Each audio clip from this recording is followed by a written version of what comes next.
아시아리그 아이스하키에서 대명 킬러 웨일즈가 결국 정규리그 4위를 차지하고 2년 연속 플레이오프 진출에 성공했습니다.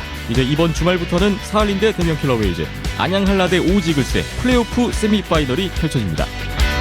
KHL은 새로운 총재를 선임하고 새 시대를 맞이했습니다. KHL 플레이오프 티켓을 위한 정규리그 막판 경쟁도 열기를 더하고 있습니다. 메트로폴리탄 디비전 하위권에 있는 뉴욕 레인저스가 4연승의 좋은 한 주를 보냈는데요. NHL 한 주간의 동향을 NHL 하덴낫에서 알아보겠습니다. 국내 최초, 국내 유일의 아이스하키 팟캐스트 비하인드넷 234회 시작합니다.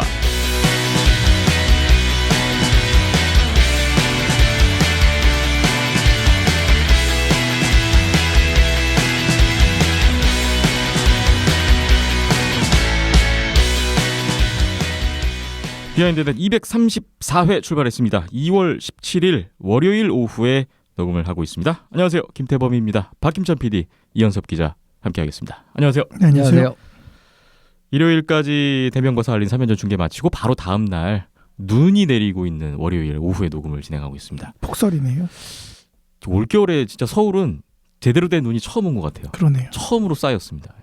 발렌타인데이가 있었던 지난주였는데 어떻게들 보내셨습니까?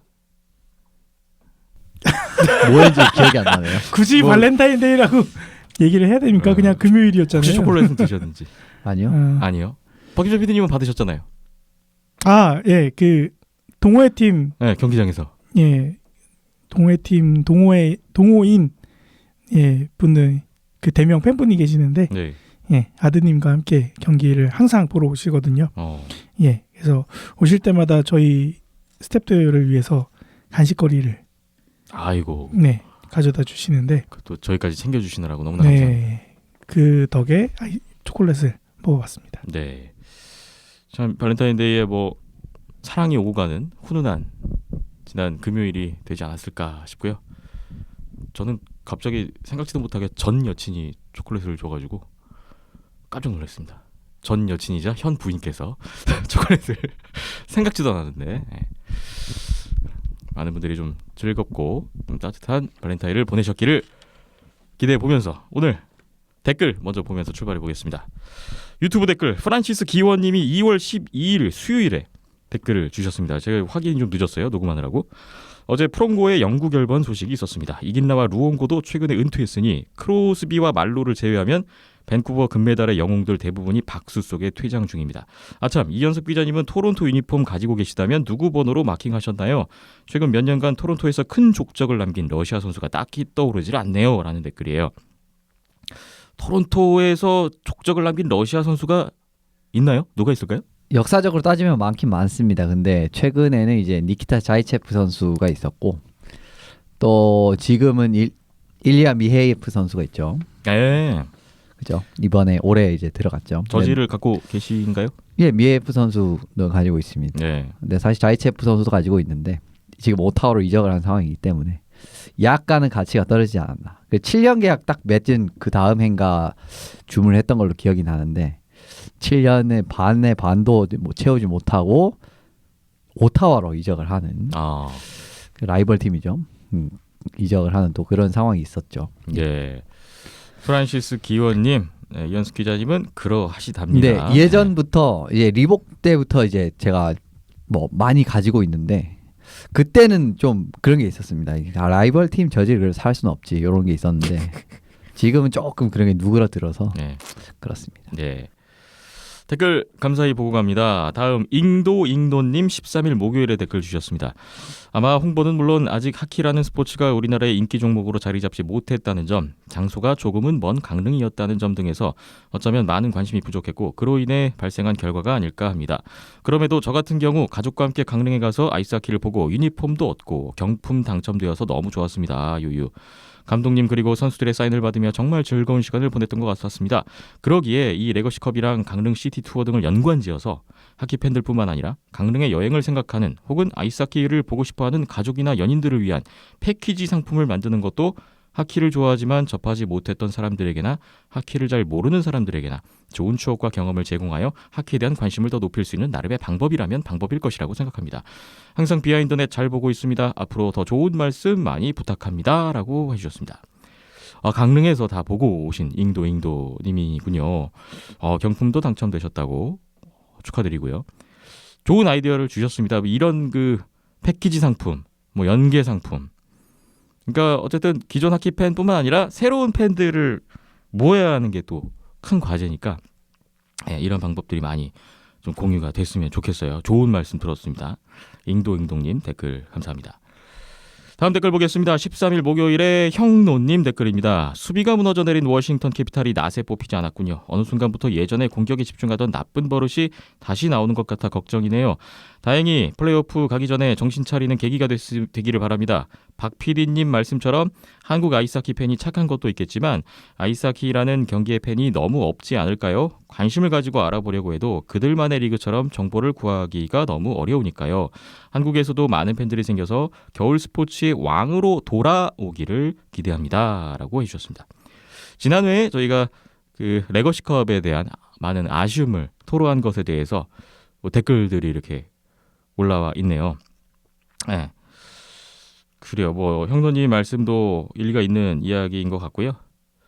이게 아직 우리나라 아이스하키 팬층이 두텁지 못하고 팬 수가 적긴 한데 하지만 그래도 저는 적은 숫자의 팬분들이라도 목소리를 내주셔야 한다고 생각을 하고 저는 이제 가장 염려스러운 게 사람들이 별 말을 안 한다고 해서 문제 제기를 안 한다고 해서 또 뭘 하는 사람 별로 없다고 해서 어떤 사건 사고라든지 부끄러운 문제가 발생했을 때 그 관련 당사자들이 책임을 안 진다든지 뭐 상식적인 선에서 문제 해결을 하려고 하지 않는다든지 뭐 침묵하고 좀 숨기려고 한다든지 이런 좀 모른 척하는 그러니까 어떤 우리나라 하키판에서는 은근슬쩍 조용히 넘어갈 수 있다는 이런 마인드가 생길까봐 그게 걱정인 거거든요. 불합리하고 비상식적인 일이 발생하지 않기 위해서는 그 누구보다도 하키팬 여러분들의 지속적인 관심 필요하고요. 팬 여러분들 어떤 그 감시자 역할 목소리가 반드시 수반되어야 한다고 생각을 하면서 팬 여러분께 다시 한번 부탁을 드리겠습니다. 잘 부탁드리겠습니다. 형도님 댓글 감사합니다. 김님 2월 15일 토요일 댓글 주셨습니다. 여기서라도 이렇게 소리내 주시니 조금이라도 더 나아지기를 바라봅니다. 라고 역시나 그 레거시컵 아쉬움에 대한 내용의 댓글을 남겨주셨습니다. 네. 김님 네, 댓글 감사하고요. 김님 포함해서 다른 분들도 많이 좀 목소리를 내주셨으면 좋겠습니다. 팟빵 댓글로 넘어가죠. 방귀쟁이 뿡뿡님 2월 16일 일요일 댓글입니다. 대명 사할린 3차전은 대명의 체력적 저하로 힘든 경기였고 그래도 사할린을 상대로 시리즈에서 승점 4점을 획득하고 플레이오프까지 가고 다음 주 토요일 플레이오프까지 재정비해서 좋은 경기 보고 싶네요. 사할린이라는 강한 상대로 플레이오프를 이긴다는 것은 어렵다는 것을 알지만 스포츠라는 것이 어떤 결과를 가지고 올지 모르고 이번 시즌 대명이 보여준 경기를 보면 힘들겠다고 하는 경기에서 대열을 잡는 경우가 나왔기 때문에 조금 기대는 합니다. 라고 해주셨어요. 오랜만에 아시아리그 아이스하키에 대한 댓글이 달렸네요. 올 시즌에 저는 아시아리그에 대한 댓글이 너무 없어져서 그게 참 많이 아쉬웠는데 반가운 댓글이 왔습니다. 대명과 사할린 시리즈 3차전 특히 세 번째 경기에 대한 소감을 전해주셨는데 그쵸. 저도 뭐 공감을 하고 그런 이유 때문에 저도 조금 기대는 하고 있습니다. 예. 이따가 아시아리그 코너에서 이 시리즈 이야기를 나눠보겠고요. 방귀재기 뿡뿡님이 233회에 또 만캐시를 후원해 주셨네요. 10만 캐시 후원해 주셨던 방귀쟁이 뿡뿡님이죠. 야 계속해서 감사한 마음을 또 전하게 되는데 오늘 녹음 또 더 잘해야겠다는 생각이 드네요. 예. 감사하게 또 좋은 콘텐츠로 보답하겠습니다. 마지막 댓글 네이버 오디오 클립 LERE님 2월 16일 일요일 댓글 잘 들었어요. 좋아요. 라고 네이버 오디오 클립에 댓글 주시는 분들은 아주 짧고 간결하게 요즘 이렇게 댓글을 주시네요. 네, 잘 들으셨다니 저희도 기분 좋고요. 네, 또 한번 잘 들으실 수 있도록 오늘 이후로 또 계속해서 잘 해보겠습니다. 이렇게 해서 오늘 확인할 댓글은 모두 다 봤고요. 예, 다가올 한 주에도 많은 이야기들을 좀 다양하게 들려주셨으면 좋겠습니다. 댓글 참여해주신 분들 또 후원해주신 분들 모두 감사의 말씀 드립니다.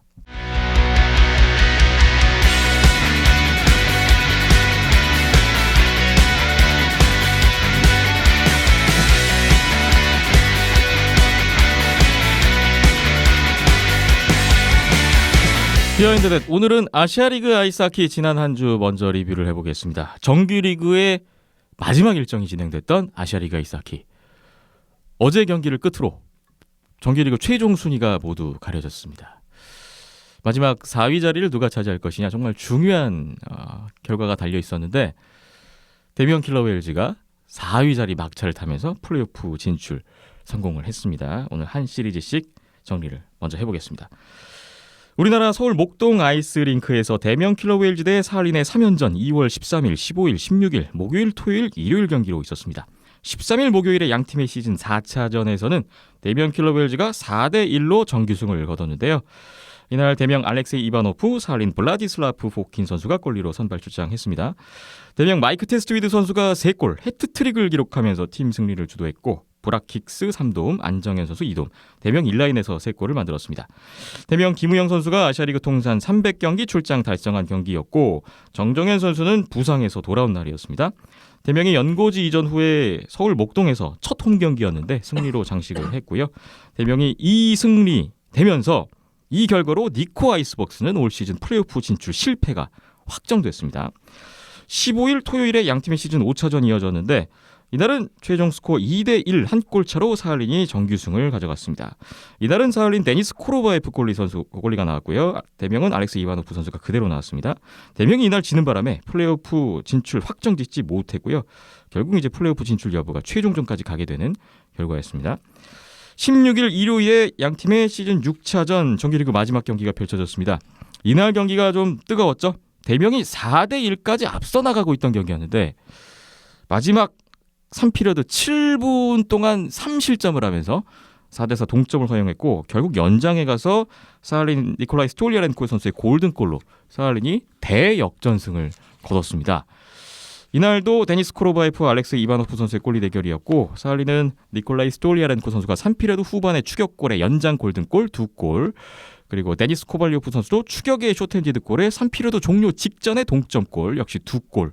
두 선수의 이 멀티골이 컸네요.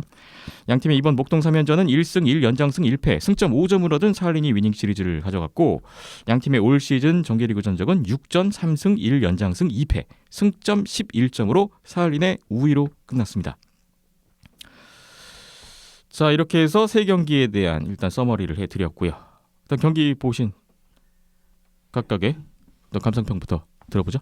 어떻게 보면은 좀 예상 수준으로 나온 결과가 아닌가 싶습니다. 한 경기 정도는 올해 이제 준비했을 때 딱 잡는 모습, 이런 모습. 어쨌든 간에 대명은 좀 운이든 뭐든 한 골이 들어가고 난 다음에는 걸어잠그는 힘 자체가 있기 때문에 전반적으로 게임을 좀 수월하게 이끌어 갈 수가 있어요. 그런 부분이 이제 굉장히 잘 풀린 경기가 4차전이었고 네. 요거 이기는 거 봤을 때는 플레이오프는 가겠구나라는 생각은 들긴 들었습니다. 아무리 다른 쪽 결과가 나온 상황에서 일반적으로 이제 양상이 흘러갈 경우에는 이 경기 첫 경기에서 3점을 따서 올라갈 가능성이 크겠구나라고 생각을 했었고 뭐 결과적으로는 또 그렇게 됐죠. 물론 뭐 안 될 가능성도 있었습니다만은 네. 그래도 근데 이게 지금 플레이오프에서 이제 그냥 마냥 좋은 좀 성적을 바라기에는 좀 전망을 드리기에는 조금 어려운데 그 부분은 이제 좀 뒤에 말씀을 드릴 거고요. 전반적으로 그래도 확실히 준비해온 경기 같은 부분에는 잘 풀어낸다. 좀 많이 이제 준비 시간이 있었던 경기. 예전에도 이제 한라전 같은 경우에 좀 오랫동안 준비 기간이 있었다라고 하면은 그냥 철저하게 분석을 해가지고 뭐 이런 느낌으로 깨는 경기들이 있었거든요. 그게 네. 아마 고향에서의 세 번째 경기였던 걸로 기억을 하는데 고향 세 번째 경기 아무튼 고향에서의 그 첫 경기였던 걸로 이제 기억을 합니다. 그러니까 대명의 시즌 3차전인가요? 예, 그 대명과 이제 한라의 고향에서의 첫 경기에서 예, 딱 예. 그런 양상이 나왔었죠. 근데 사할린과 이제 대명전에서 비슷하게 나왔었고 사할린 같은 경우에는 사실은 그렇게 별로 이제 동기부여가 없었을 겁니다. 그러니까 이번 시리즈에 대해서 이제 전반적으로 라인업 자체는 제대로 꾸려왔었습니다만은 그래도 이제 결과가 이미 다 정해져 있단 말이에요. 그리고 이제 사할린이 이제 얼마나 이제 왔다 갔다 하는 팀인가는 자주 봤었잖아요. 저희가 이제 많이 보지 않았습니까? 예전에 안양한라 주축 선수들 다 빠진 팀에게도 이제 졌던 게 사할린이었고 네. 그리고 올 시즌에도 프리블레이즈에게 2대1로 굉장히 어렵게 이긴 경기도 있었어요. 이런 부분을 생각을 해본다면은 진짜 이 팀은 그 불이 붙었을 때랑 그렇지 않을 때랑 너무 차이가 큰 팀입니다. 그런 부분을 좀 감안하는 결과라고 이제 저는 요약을 드리고 싶고요. 그래도 이제 전반적으로 이제 대명 선수들이 확실히 좀 원하는 느낌으로 게임을 풀어 나가면은 좀 잘할 수 있다라는 걸 보여줬기 때문에 뭐 그래도 이제 마지막까지 4위 싸움이 됐습니다만은 뭐 결과적으로는 더 센 팀이 올라가지 않았나, 4위에 올라가지 않았나. 이제 뭐 저는 이제 벅스가 올라갈 것이다라고 예상을 한 사람입니다만은 그거 예상 드린 다음에 아마 블레이즈한테 졌었죠. 2패를 했죠. 결국 그것 때문에 못 나간 거예요. 그 때문에. 제가 그래서 그때 치명타라고 얘기했던 겁니다. 그것 때문에 결국 이건 못 나간 겁니다. 지금 결과적으로는 뒤에 말씀드리겠지만 벅스가 이거 홈에서 9점 딱 따고 그냥 또 떨어진 짐 싸는 이런 그림이거든요. 어쨌든 좀 그런 부분은 이제 니코 입장에서 아쉬운 거고 대명 입장에서는 결과적으로 사할린 첫 경기를 딱 잡아내면서 자신의 스타일로 잡아내면서 어떻게 보면은 뭐 플레이오프 진출을 했다고 봐야죠. 네. 자, 이현섭 기자님의 어떤 평을 한번 들어봤고요. 이어서 들어보죠. 네. 전체적인 뭐 스코어도 그렇고 뭐 결과만 놓고 봤을 때는 대명이 지난 사할린 원정 때에 비해서 많이 쫓아 올라왔다. 그 경기력이나 전력의 차이를 많이 극복을 했다라는 거를 결과를 통해서도 볼 수 있었고요. 네. 물론 사할린이 강팀이고 동기부여가 떨어진다라고는 하지만 기본적으로 갖고 있는 것들이 있으니까 그런 부분에서는 많이 쫓아왔다는 거를 볼 수 있었고 뭐 1, 2차전은 각 팀의 인라인들이 해결을 했다라고 하면은 3차전 같은 경우에는 1라인을 제외한 나머지 라인에서 득점을 만들어내면서 불꽃 튀는 경쟁이 펼쳐졌는데 마지막 경기 같은 경우에는 뭐 테스트리드 부상도 있었고 그게 가장 컸죠. 네, 좀 일찍 이탈을 했죠. 네, 뇌진탕 증세 때문에 일찍 이탈이 되면서 전체적인 특히나 이제 뭐 PK 때나 이럴 때 테스트리드가 수비적으로 역할을 해주는 게 특히 이번 시즌에 많았는데 그런 부분에서 좀 큰 공백이 있었는데 그거를 메꾸기가 쉽지 않았었고 또 마지막 3피리어드 때는 이봉진 선수까지 미스컨덕 페널티로 나가게 되면서 그런 공격진에서의 수비 가담하는 역할을 해줄 수 있는 선수들의 공백이 더더욱 커질 수밖에 없었고 아무래도 젊은 선수들이다 보니까 분위기에 쉽게 휩싸이는 그리고 도발에 쉽게 응하는 그런 장면들이 몇 번 속출을 하긴 했는데 그런 것들도 많이 좀 노하우가 생기지는 않았을까라는 생각이 들었고요. 과거 같았으면은 더 경기가 망가졌을 텐데 어느 정도 좀 스스로들 억제하고 뭔가 통제력이 있는 것 같았어요. 그런 것들 그런 부분에서 좀 성장을 했구나라는 것도 느낄 수 있었고요. 문제는 이제 사할린 가서 어떻게 하느냐인데 이현숙 기자님 말씀 주신 것처럼 사할린이 그 업텐션과 다운텐션의 차이가 엄청 크잖아요. 기복이 있습니다. 기복이 굉장히 심한데 좀 뭔가 좀 마음의 여유가 생기면은 경기가 전체적으로 좀 느슨해지고 뭐 미스도 많아지고 하는 장면들을 볼 수 있었고 또 뭔가 좀 위기의식이 나간 다음에는 더 고삐를 당겨서 그 폭이 엄청나게 큰데 오히려 마지막에 사할린이 극적으로 역전승을 거뒀던 부분에서 대명은 더 고삐를 조이고 준비를 할 뭔가 여지나 동기부여가 생겼을 것이고 사할린한테는 뭔가 좀 마음의 여유가 생기셔서 플레이오프 때 그게 이어가지 않을까. 그럼 좀 대명 쪽에 긍정적인 효과로 나타날 수 있다고 보시는 거예요? 어떻게든 찾아보려면 그렇게라도 찾아봐야 되지 않을까. 대명은 지고 나서 좀 좋아지니까. 그러니까요. 그래서 어떻게든 찾아보면은 그렇게 그러니까 2차전 1대1로 아쉽게 역전패할 때도 그런 느낌이었거든요. 패했으니까 뭔가 3차전에서는 그거를 만회할 수 있는 보완책 대응책이 나와서 대명에게 좀 더 유리한 게임이 흘러가지 않을까라고 했는데 그렇게 마지막 경기에 나왔었는데 사할린은 경기 내에서 그런 대응책을 또 마련을 해 갖고 나왔죠. 변수들도 있었지만 뭐 그렇게 과거 이제 이현석 기자님 항상 말씀 주셨던 게 이쪽에서 장군 하면 이쪽에서 먼 내고 다시 또 뒤엎을 수 있는 전략책을 마련하고 이런 것들이 계속 상위권 팀들에게서는 주고받는 형식으로 나오는 거잖아요. 그래서 요렇게 한번 사할린이 한번 장군을 때렸으면은 플레이오프 가서는 또 대명이 멍군 장군 다시 돌려칠 수 있는 기회가 생기지 않을까라는 생각도 하게 됐습니다. 긍정적인 해석을 모처럼 해주셨습니다. 이왕 가는 거 좀 이기고 오면 좋지 않을까라는 생각에 두 분 말씀 먼저 들었고요. 저는 일단 크레인즈를 상대해서 이글스도 마찬가지인데 대명을 상대로 평소대로 일단 풀 전력. 뭐 물론 동기부여는 떨어졌을 수도 있겠지만 가동할 수 있는 최고의 라인업으로 이번 목동 3연전을 임한 사할린에게 박수를 보내고요. 저는 안드레이 스텔마 그 시즌 첫 출장하는 거 아니야? 이런 생각도 하고 있었거든요. 그러지 않았다는 점 반가웠고 이런 강팀을 상대로 대등한 싸움을 보여준 대명 선수들에게도 박수를 보내주고 싶습니다.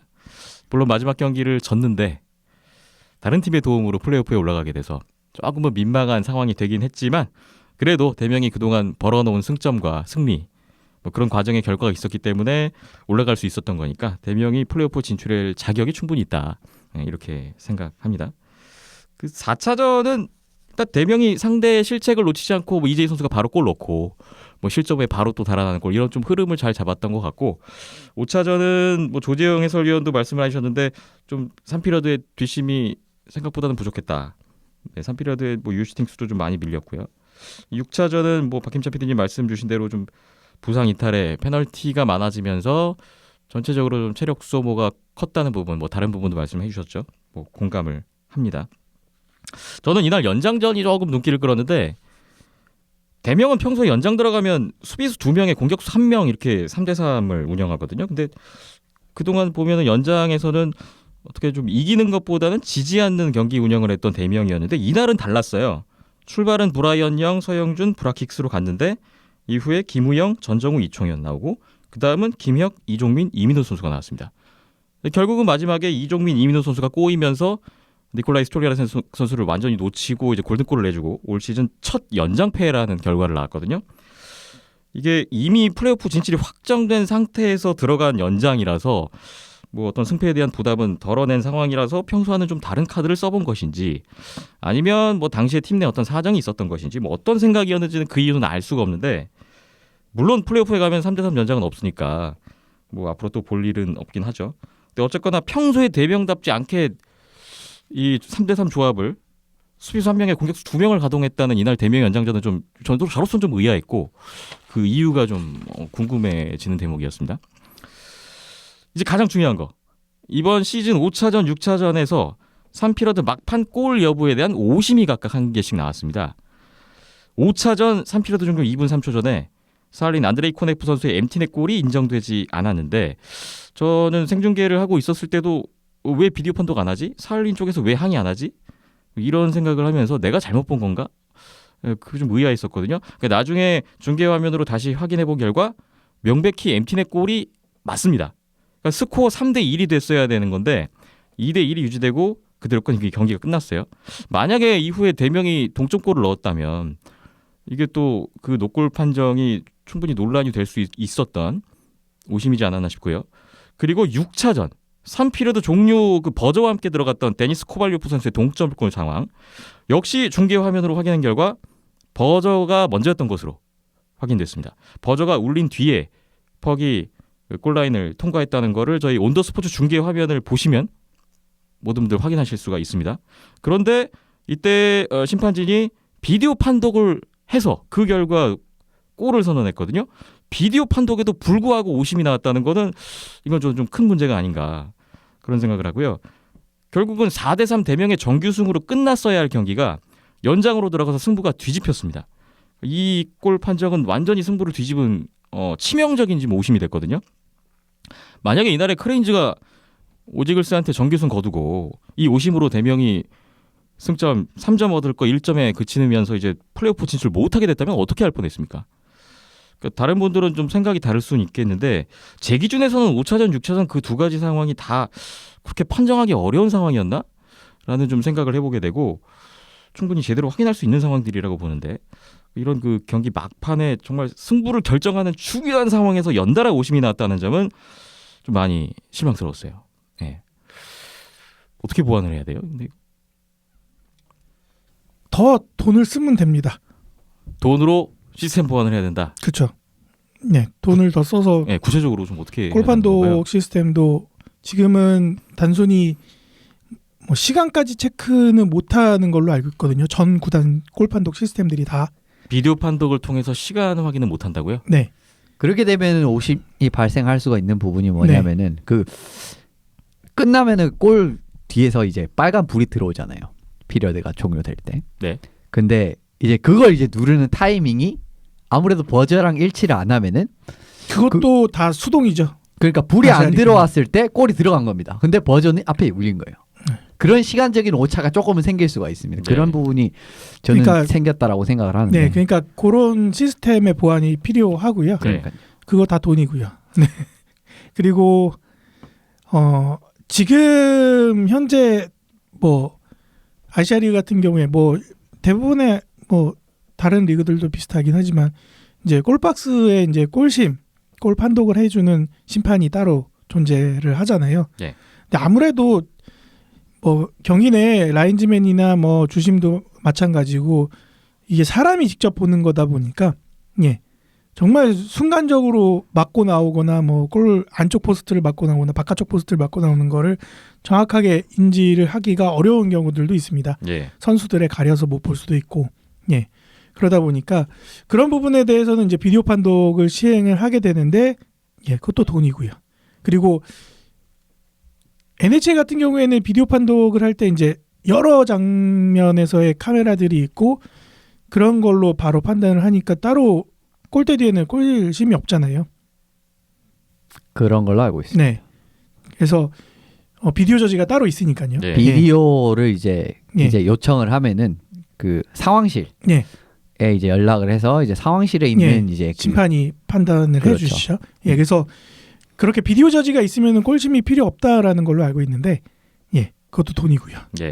그래서 예, 이런 문제들을 해결할 수 있는 거는 예, 돈이면 되고요. 그 부분들을 더 투자를 해야죠. 보완을 해야 되고 불과 골 판독이 전 구단으로 의무적으로 해야 된다라는 거는 이번 시즌이 처음이었으니까요. 네. 예, 아직은 더 갈 길이 먼 아시아 리그인 거죠. 그리고 심판들이 이제 직접 보는 영상이 중계 영상과는 이제 또 다를 가능성도 있는 거고 네. 그러다 보면은 좀 정확하게 판단하기가 중계 영상에서는 명백하게 보이지만은 심판들이 보신 영상에서는 그러지 않을 가능성도 있습니다. 네. 예, 그게 각 구단마다 경기장마다 환경들이 다 달라서 네. 이거는 뭐 심판 탓을 할 수도 없는 거고 구단 탓을 할 수도 없는 거고 뭐 아시아 리그 본부나 뭐 어디를 탓할 수도 없고요. 지금 일단 갖춰진 환경 자체가 이러하다 보니까 예, 스스로들 이제 조금씩 더 뭔가 금전적으로나 아니면 환경적으로 개선이 된다라고 하면은 해결이 될 수 있는 문제니까 네. 그런 부분에서 좀 더 기대를 하고 기다려야 될 것 같습니다.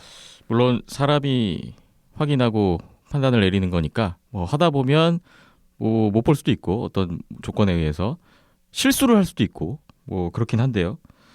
어쨌든 뭐 페널티나 옵사이드 이런 것도 아니고 어쨌든 골 여부에 대한 판독은 비디오 판독 중에서도 가장 기본이 되고 가장 중요한 항목이잖아요. 그래서 이 부분에 대해서는 반드시 좀 시스템적으로 보완이 필요하다, 시급하다. 뭐 돈이 문제긴 한데, 네. 골 어쨌든- 판독이 자리 잡는데도 한 4년 걸렸어요. 네. 네. 어쨌든 이 비디오 판독을 했는데 확인이 불가하다는 거는 이건 좀 말이 안 되는 상황이니까 저는 좀 보완이 빨리 됐으면 좋겠네요. 시급한 것 같습니다. 어쨌거나 대면 킬러웰즈 팬 여러분, 충격적인 대역전패에 상심이 크셨겠지만 사할린의 동점골은 오심이었다는 거, 네. 원래는 대명이 이기는 경기였었다는 거, 이 말씀으로 위로를 드리는 바입니다. 근데 네. 뭐 항상 얘기하는 거지만 음. 오심도 이제 뭐 경기 일부라고요? 경기의 일부라고들 하니까 예.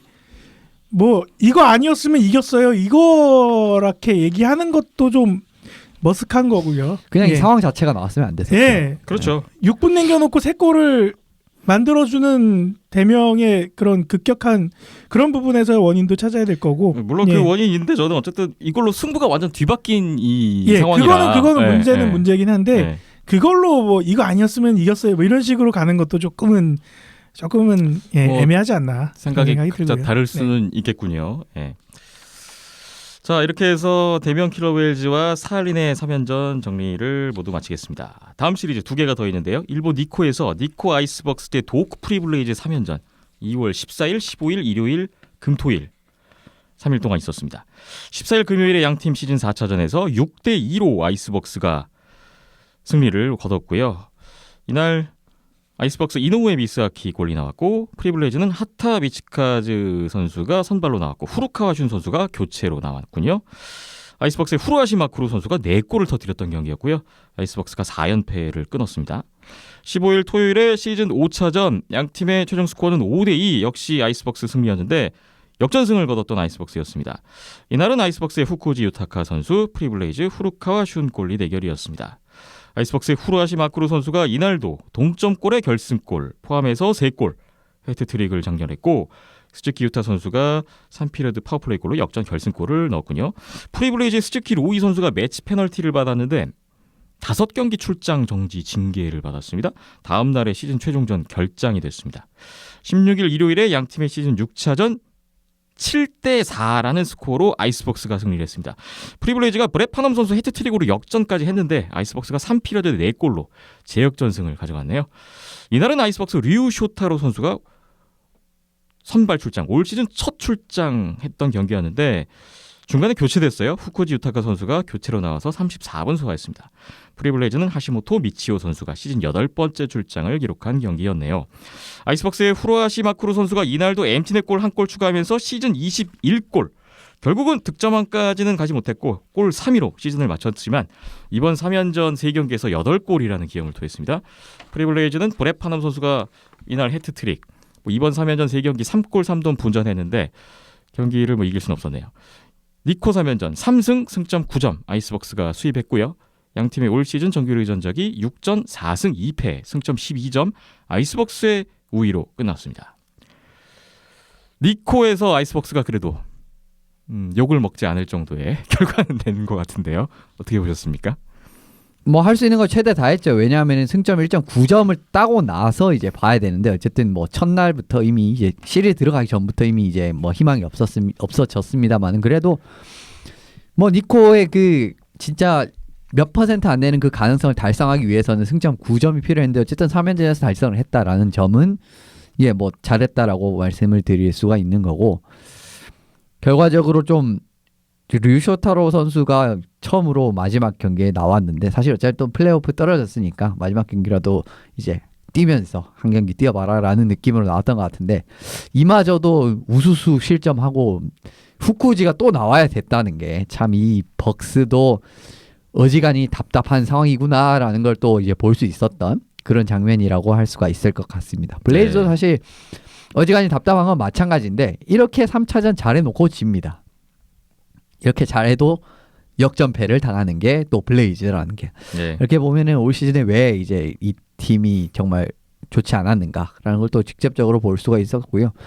형 니코는 이제 이 하치노에서 요거 반만 했어도 또 뭐 플레이오프 간이 많이 했을 것 같은데 결과적으로는 이제 또 별 의미 없는 게임에서 쓸어 담는 그래도 이제 후루아시 마쿠루 선수가 2경기 연속 해트트릭을 한 거는 진짜 의미가 있다라고 생각을 합니다. 확실히 1라인에서 이제 중심을 잡아준다라든가 아니면은 이 선수가 또 수비적인 역할도 굉장히 이제 곧잘하는 선수이기 때문에 그래도 벅스가 이 어려운 상황에도 불구하고 꾸역꾸역 뭐랄까 뭐 명함이라도 내밀 수 있을 정도의 이제 그 전력이 된 거는 그래도 이제 후루아시 마쿠루 같은 선수가 중심축에 있기 때문에 이게 가능했던 거고 이제 뭐 D 시리즈에서 말씀드리겠지만 또 이제 나카지마 선수가 있죠. 네. 오지에는 이 두 선수가 이제 대학 같은 대학교 출신인데 동갑이에요. 1993년생. 그렇죠. 이제 그 당시에 이제 추호대학교가 굉장히 잘했거든요. 그때 제가 알기로는 추호대학교가 그때 1년간 그 대회 다 우승했습니다. 4개의 대회를 다 우승을 했었던 어떻게 그 주역인데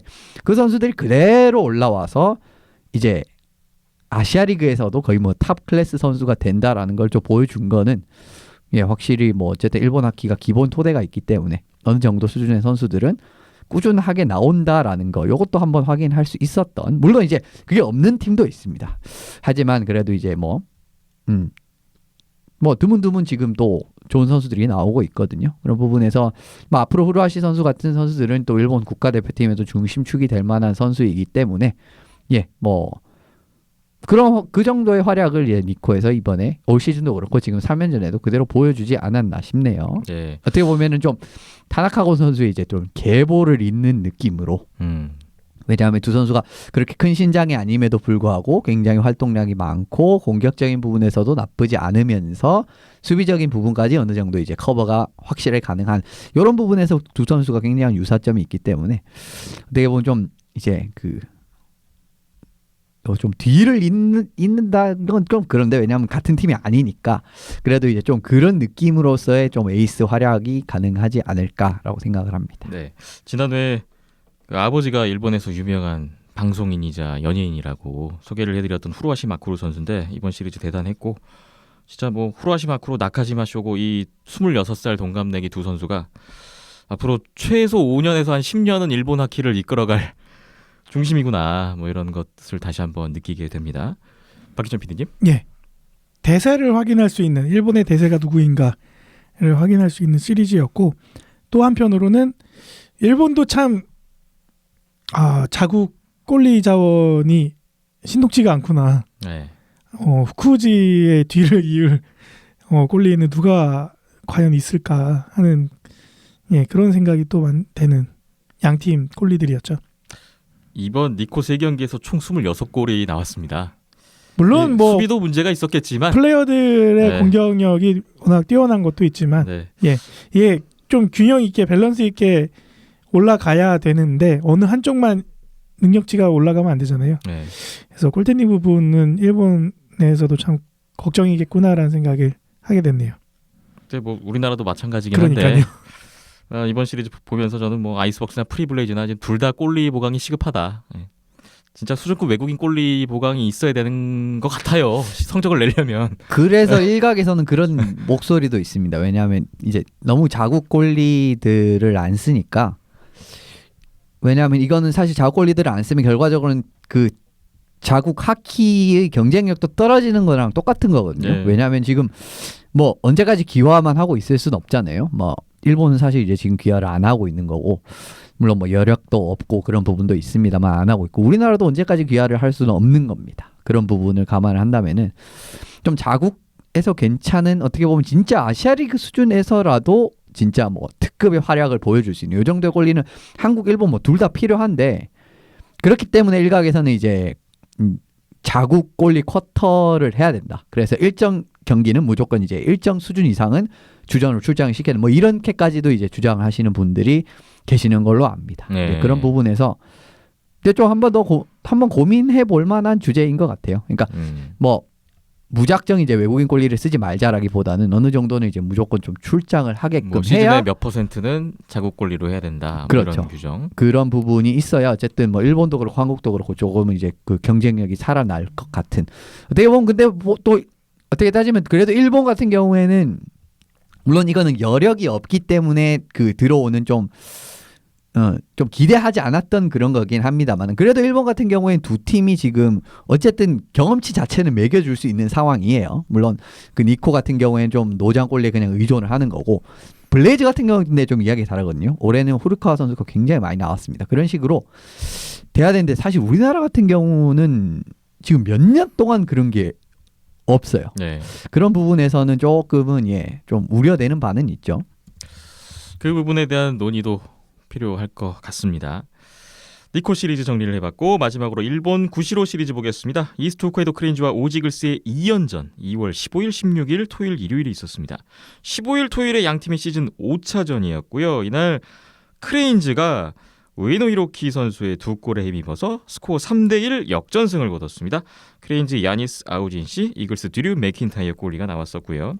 이날 오지글스 노메키 마사토 선수가 아시아리그 역대 최초로 통산 600경기 출장을 달성했습니다. 대단하군요.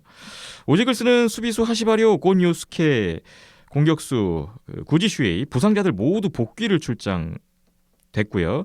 크레인즈 시게노 슌스케는 이번 시리즈에서도 복귀하지 못했습니다.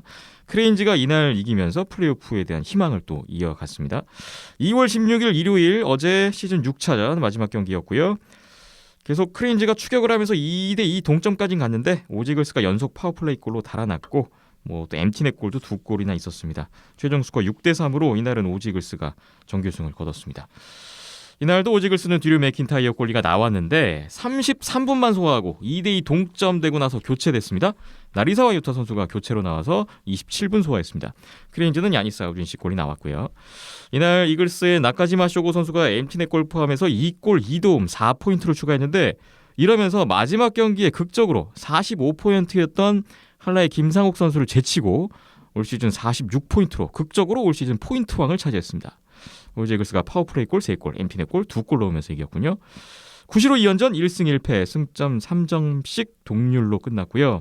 올 시즌 양팀 정규리그 전적이 6전 3승 1연장패 1슈다웃패 1패, 승점 11점, 그래도 크레인즈의 우위로 마무리가 됐습니다. 1승 1패로 끝났는데요. 예, 뭐 정규 시즌 그 전까지의 기록을 따지면은 1승 1패 정도 기대를 하는 게 합당했죠. 어떻게 보면은 그 결과가 그대로 나왔고, 뭐 지금은 사실 저는 이제 제 3자 입장이 됐기 때문에 보는 입장에서는 좀 흥미진진했습니다. 왜냐하면 끝까지 진짜 한 자리를 놓고 진짜 완전히 와, 피 튀긴 싸움이 나오겠구나라는 부분에서 이제 첫 경기의 결과가 그렇게 나왔다라고 이제 보고, 네. 결과적으로 이제 아우진 시 선수가 첫 경기는 괜찮았지만 이 선수도 이제 한번 무너지면 좀 크게 무너지는 경향이 있는 골리이기 때문에 좀 두 번째 경기에서는 좀 더 버텨줬으면 좋겠지만은 그렇게 아주 좋은 모습은 보여주지 못했다라고 좀 요약을 드릴 수 있을 것 같고, 맥킨타이어 선수가 중간에 왜 교체가 됐는지에 대한 여부는 좀 잘 모르겠어요. 전반적으로 그냥 이게 그냥 감독의 판단인지 아니면 진짜 몸 상태에 좀 이상이 있었던 건지는 이제 확실하게 잘 모르겠지만은, 그래도 나리사와 선수도 뭐 이번 경기에서는 그렇게 이제 좋지는 못했지만 지난 일본 그 국가대표팀의 3차 예선 경기에서 괜찮았습니다. 이 선수도 이제 나리사와 선수 역시 주전급의 활약은 보여줄 수가 있는 이제 골리이기 때문에 그래도 이제 잘 어느 정도 수준에서 데미지 컨트롤이 됐다, 이렇게 좀 보시면 될 것 같고요. 후라이 선수와 이제 궤도가 이제 맞닿아 있는데, 확실히 나카지마 선수도 진짜 오지에서 거의 에이스급 활약을 보여주는구나. 에이스였죠 올해는. 이런 부분. 어떻게 보면 크레인즈에 있을 때보다 더욱더 한층 더 진보한 모습을 또 보여주고 있기 때문에 어떻게 보면은 약간 이제 아주 유사한 타입의 선수는 아닙니다. 이제 그 후라시 선수와 이제 어떻게 보면은 조금 더 이제 득점형 그리고 플레이메이킹에 가까운 느낌의 선수고, 물론 이제 뭐 골 넣는 능력도 없다는 건 아니에요. 이제 그런 부분에서 굉장히 좋은 센터 자원이라고 할 수가 있겠죠. 근데 올해는 진짜 뭐 아시아리그 포인트 왕을 할 정도로 이제 잘할지는 몰랐는데 뭐 그 정도로 활약을 하는 부분에서 지금 이렇게 되면은 전반적으로 확실히 오지가 센터진에서 진짜 경쟁력이 세지는 거는 사실 올해의 나카지마의 그 부상 또 어느 정도 있다라고 생각하거든요. 그러니까 수면 위로 떠오른 그런 부분, 떠오르는 그렇죠. 부상, 그런 부분도 분명히 있었다라고 저는 생각을 하거든요. 이미 뭐 오바라 그리고 뭐 리던바크도 제가 센터를 볼 수 있는 자원이고, 이런 부분을 생각을 했을 때는 더더욱 뭐 일본 하키 입장에서도 그렇고 오지 입장에서도 괜찮은 게 아닌가라고 요약을 드릴 수 있을 것 같고, 뭐 결과적으로 이제 뭐 홋카이도 크레인즈와는 좀 3승 3패 같은 느낌이 됐지만은 조금 더 이제 우위가 있는 3승 3패였고요. 어쨌든 오지도 지금은 구지 선수도 예전부터 조금씩 이제 복귀 라인업에 들어있는데 많이 출장을 안 하고 좀 이런 느낌으로 가긴 갑니다만은 분명히 이제 플레이오프에 맞춰서 조금씩 조정을 하면서 들어올 거란 말이에요. 그런 부분을 좀 뭐 안양에서 볼 수가 있겠네요. 얼마나 이제 경기력 회복이 됐는지. 이 구시로 시리즈를 뭐 저희도 목동에서 중계하면서 계속 주시를 하고 있었는데 박희정 PD님 들어볼까요? 자막 넣으려고 새로 고침 겁나게 하고 있었고요. 특히 마지막 날 어제 스트리밍 중에 안 해주는 경기장이어서. 그러니까요. 그래서 어제 같은 경우에는 또 채팅창으로 막 뭐 누가 넣네 막 올라오더라고요. 그게 이제 그 크레인즈 트위터 쪽이 굉장히 빠르게 이제 속보가 올라오기 때문에 아마 그거 보고 아시아리그 그대로 홈페이지 업데이트도 안 되는데 거기서 먼저 올라오니까 이거 괜히 누가 잘못 올리는 거 아닌가 하면서 막 계속 새로 고친 장난도 있지 않았습니까? 장난도 있었고요. 뭐. 잘못된 정보 막 올라오고 크레인즈가 동점 만들었네, 뭐 역전했네, 막 이런 것도 있었고요. 그래서 계속 새로 고침 했었고요. 낚시. 이스트 홋카이도 크레인즈 같은 경우에는 좀 젊은 선수들의 활약이 좀 더 분발이 필요하지 않을까라는 생각이었고, 오지는 그런 떠오르는 신성들이 그런 베테랑 선수들의 도움과 함께 같이 떠오르는 걸 또 볼 수 있었고요. 크레인즈는 역시 우에노다 이런 것도 첫 경기에 볼 수 있었고, 아직도 우에노다. 아직도 우에노다. 역시 우에노인데 아직도 우에노다. 그리고 도메키 마사토 같은 경우에는 오지 이글스에서만 600경기. 그렇죠. 아 이게 그렇죠. 너무나 20년 넘게 뛰었을걸요? 오지글스에서만. 너무나 대단한 기록인 거잖아요. 네. 한 팀에서 18년인가? 지금 제가 좀 헷갈리는데. 예. 600경기를 뛴다라는 게 나이가 저랑 동갑이더라고요. 그래서 정말 뭐 국적을 떠나서 아시아 리그를 뛰고 있는 선수들이라면은 좀 본보기가 될 수 있는 거의 매 시즌 거의 풀 경기를 뛰었더라고요. 그게 아시아리그에서만 600경기고 그 네. 이전에 아시아리그 출범 전에 또 오지글스 경기가 그러니까요. 있어요. 예. JIH 네. 당시였죠. 그래서 정말 그런 몸 관리라던가 선수로서의 그런 관리 능력은 아시아 리그를 뛰고 있는 선수들이라면은 다 좀 롤 모델이 될 수 있지 않을까 그런 생각도 하게 됐었고요. 네. 좀 신구의 조화가 얼마나 이루어지느냐에 따라 경기 결과가 갈린 것 같고, 아이스박스처럼 오지 이글스도 그런 떠오르는 대세 스타가 있다라는 게 계속 또 뭐 이재이라던가 이종민이라던가 뭐 등등등 해서 젊은 선수들이 또 우리나라도 대세로 발돋움할 수 있는 선수들이 나왔으면 좋겠다라는 생각을 했었습니다. 네. 그리고 이제 이 시리즈로 사이토 타케시 선수 은퇴를 했죠. 예. 마지막 경기가 됐군요. 그렇죠. 플레이오프를 가지 못하고. 플레이오프 가지 못했기 때문에 그 경기로 이제 선생활 마지막 경기가 됐고요. 네.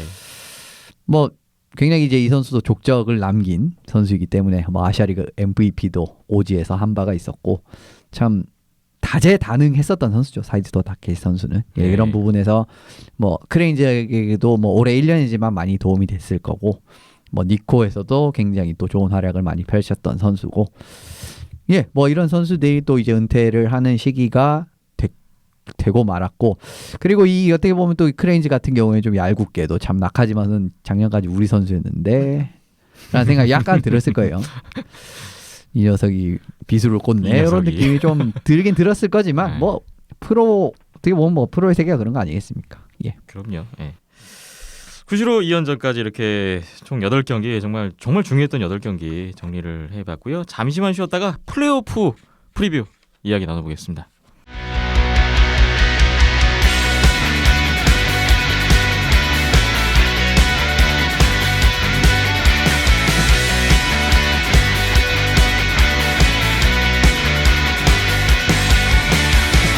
아시아리그 아이스하키 2019-2020 시즌 정규리그가 모두 끝났습니다. 정규리그 최종 순위가 나왔는데 1위 사할린 승점 82점이었고요. 2위 안양알라 76점, 3위는 오지이글스 65점, 4위 대면 킬러웨일즈가 48점, 5위 이스트 홋카이도 크레인즈가 46점, 6위 니코 아이스박스 45점이고 7위 도호쿠 프리브레이즈 16점으로 이렇게 7팀의 최종 순위가 가려졌습니다.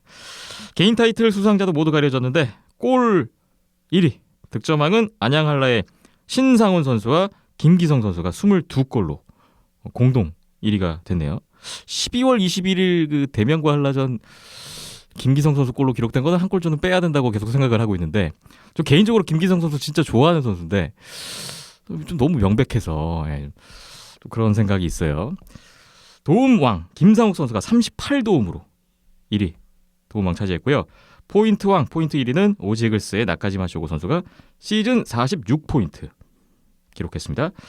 세이브 성공률 1위는 오지이글스의 드류 맥킨타이어 선수가 94.07%의 기록으로 타이틀을 차지했네요. 94.07%는 아시아리그 출범 후 역대 3위의 기록입니다. 이렇게 해서 이제 뭐 4위 자리도 가려졌고 다 끝났습니다. 올 시즌 정규리그에 대한 좀 총평한 말씀 듣고 넘어갈까요? 뭐 각 팀들에 대한 생각대로 코멘트도 그냥 괜찮으시고. 나왔는데 이제 조금 이제 불안정했던 부분은 저는 오지는 탑3 싸움을 하는데 세 팀이 좀 비슷한 느낌으로 갈 거라고 생각을 했는데 오지가 생각보다 약팀들한테 일본 팀들한테 발목을 많이 잡히는 모습을 보여주면서 오지가 3위까지 떨어졌다라는 부분 그리고 네. 이제 4, 5, 6이 이제 플레이오프 싸움 같은 부분에는 사실 뭐 세 팀이 어느 팀이 올라와도 그렇게 이상하지 않았습니다. 근데 이제 결과적으로 조금 더 이제 강팀을 잘 잡을 수 있는 면모를 보여줬던 팀이었던 대명에 올라가게 됐다라고 요약을 드릴 수 있을 것 같고요. 블레이즈는 7위 할 것 같았는데 진짜 16승점 16점으로 끝날 줄은 몰랐어요. 그리고 솔직히 말씀드리면. 최악체라고 저도 생각은 했는데 이렇게 압도적인 최악체가 될 줄은 몰랐습니다. 왜냐하면은 올해 같은 경우에는 어느 정도의 선수 보강은 좀 생각을 했구나라는 느낌이 들 정도의 보강이었거든요. 작년에는 진짜 빠져나간 선수들을 아예 손을 못 쓰는 이런 빠져나가는 걸 손을 못 쓰는 느낌이었다면 올해는 조금 생각을 하고 연습을 했구나라는 생각은 들었지만은 뚜껑을 땄는데 너무 결과가 좋지 않았어요. 이 정도로 이제 부진할 것이라고는 좀 생각을 하지 못했는데 16점 거의 뭐 4승으로 끝나네요. 결국. 예, 최악의 결과라고 할 수밖에 없죠. 블레이즈 입장에서는요. 이제 이런 부분이 좀 나왔다라고 할 수 있을 것 같고 사실 사할린이랑 할라도 이 정도까지 차이가 날지는 생각을 못했습니다. 왜냐하면 지금 사할린 같은 경우는 결과가 크레인즈한테 3점을 준 결과예요. 이게. 몰수패 포함해서. 그렇죠. 이런 부분까지 감안을 한다면은 이 정도까지 사실 차이가 날 줄은 몰랐거든요. 그래도 이제 할라가 뭐 결국 국가대표 주축 선수들은 굉장히 아직도 할라에 많이 포함이 돼 있고 실제로 이제 그렇지 않습니까? 그 뭐 할라 같은 경우에는 그렇게 크게 이제 은퇴한 선수도 많이 그러니까 아주 많다라고 보기는 어렵고 이런 부분에서 그래도 할라가 어느 정도는 아무리 이제 조금은 전력의 누수가 있었다고 할지라도 일부 이제 선수들이 빠졌다라고 할지라도 사할린 상대로 이 정도 차이가 날 거라고는 생각을 못했어요. 그래도 굉장히 유사한 느낌으로 갈 줄 알았는데 좀 확실히 이제 중후반에서 많이 이제 빠지는 게 보였고 좀 할라가 옛날에 한국 학기의 좀 약점 같은 부분을 좀 노출을 하는 느낌이 계속 이제 나오는 그런 장면이 있기 때문에 조금은 좀 불안했었던 뭐 할라 입장에서 2위가 나쁜 성적 아닙니다만은 약간은 좀 올해는 좀 불안한 이제 징후가 포착이 됐었던 시즌이라고 요약을 드리겠습니다. 네. 이현숙 기자님 정규리그에 대한 감상이었고요. 박김철 PD님은 정규리그 어떻게 보셨어요? 예, 저희가 시즌 전에 이제 예상했던 결과로 많이 비슷해졌는데, 거의 제 예상대로 나오지 않았습니까? 축하드리고요. 거의 그런 것 같아요. 예, 정말 돗자리 깔면 좋을 거의 다 것 맞은 것 같은데 네. 오직을 쓰던 정규리그 우승 후보 아니다. 네. 결국 니코 아이스박스가 4위 있을 때도 6위 할 거다. 잘하셨습니다. 네. 네. 저는 이제 좀 예상 밖의 결과가 나온 팀이 이제 프리블레이즈가 많이 아쉬웠고요. 그만큼 골리가 참 중요하구나라는 점, 예. 그리고 공격수 보강부터 해서 뭐 글쎄요, 그러니까 러시아 선수들을 쿼터에서 빠졌던 게 그게 좀 푸블한테는 더 대명만큼이나 악재가 아니었나라는 생각도 같이 하게 됐었고요. 네. 선수층의 두께만큼 순위가 또 나온 것 같기도 하고요. 크레인즈 같은 경우에는 주축 공격수들의 이탈, 젊은 공격수들의 이탈이 그런 득점력 부재로 이어지면서 득점도 보면은 푸블 다음이에요. 제하위에서. 네. 그렇기도 하고 대명 같은 경우에는 상위권 1, 2, 3위는 아니고 1, 2위 팀들을 얼마만큼 잡아내느냐가 이제 4위 견인하는데 큰 성공 발판이 되었던 거고요. 아냐갈라가 2년 연속으로 정규리그 우승을 놓친 거잖아요. 네. 그 부분 할라 걱정은 하는 게 아니라고 2년 연속 말하고 있는데 조금 더 봐야 되지 않을까. 플레이오프까지 포함을 해서 그런 생각이고 사할린의 견줄 만한 팀이 새로 합류를 하거나 아니면 기존의 팀들이 성장을 하거나 했으면 하는 바람이고요. 지난 시즌 같은 경우에는 4위부터 최하위까지의 승점 차가 굉장히 촘촘했는데 맞아요. 네. 지금은 조금 벌어졌다라는 게 좀 안타깝고 그렇습니다. 그래서 좀 더 상향 평준화가 좀 이루어졌으면 하는 다음 시즌에는 그런 바람도 있었습니다. 아무래도 그런 간극을 채울 수 있는 게 러시아 쿼터라든가 아시아 쿼터였죠. 어떻게 그쵸. 보면 조금은 네. 이제 그 약한 그러니까 좀 기반이 좀 부족해서 어쨌든 뭐 리그 진입한 지 몇 년 안 됐다든가 아니면 전반적으로 좀 예산이 부족한 팀들도 사실 굉장히 러시아 선수들은 뭐 연봉이나 이런 부분은 굉장히 아주 그렇죠. 높지가 않아요. 네. 그렇기 때문에 좀 좋은 선수를 잘만 발굴을 하면은 굉장히 이제 뭐 어렵지 않게 이제 많이 좋은 선수들을 기용을 할 수가 있다는 장점이 있는데 그런 부분에서 확실히 좀 러시아 쿼터라든가 아시아 쿼터도 마찬가지고 없어진 부분이 여파가 좀 직접적으로 이제 있는 팀들이 결과적으로 뭐 지금 4위권의 팀들이네요. 뭐 대명이나 뭐 대면 결과적으로 플레이오프 가긴 했습니다만은 크레인즈도 마찬가지였죠. 그쵸. 뭐 포타포프라든가 네. 예, 그 트루흐노 뭐 이런 선수들이 또 빠지게 됐고 예, 이런 부분은 예, 전반적으로 좀 폐지가 되면서 좀 손해를 본 팀들이 확실히 생긴 것 같습니다. 예. 네. 좀 이런 결과가 나오는 데에는 그런 제도적으로 좀 후퇴한 영향도 있을 거라는 생각이 들었고요. 이게 뭐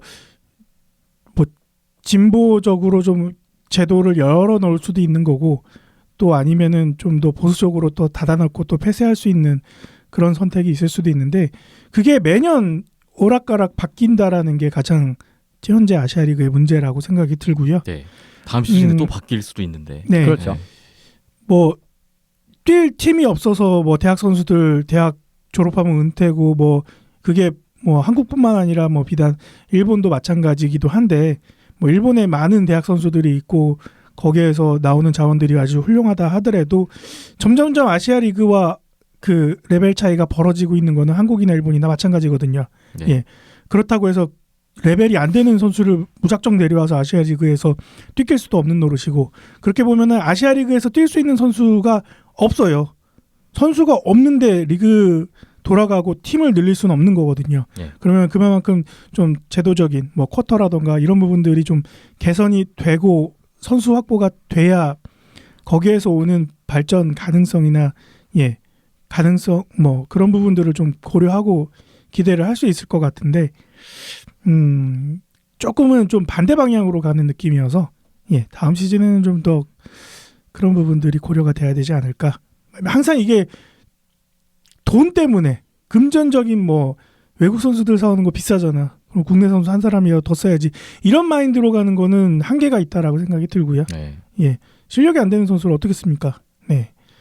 그러니까 좀 아시아리그 레벨은 높아졌는데 선수는 수급은 안 되는 이런 상황을 일단은 1차적으로 해결하는 게 우선 과제가 아닌가 생각이 들었습니다. 뭐 그런 문제를 해결하기 위해서는 뭐 또 제도적인 또 보완이나 변경도 있을 수 있겠다 이런 생각을 또 해보게 되네요. 자, 두 분의 총정리를 이렇게 해서 들어봤습니다. 일단 뭐 결과에 대해서 저는 일단 사리는 역시나 예상했던 대로 막강했던 것 같고 진짜 올 시즌에 12번의 3연전을 했는데 11번 위닝 시리즈를 했으니까 올 시즌에는 정말 기복도 없이 꾸준히 그냥 막강했던 것 같아요. 지난 시즌에는 막 6연패도 하고 전에는 기복도 있었던 팀이었는데 가장 그런 것조차 없어진 것 같아요. 7개 팀 중에서 가장 먼저 시즌 준비를 시작하기도 했고요. 그렇죠.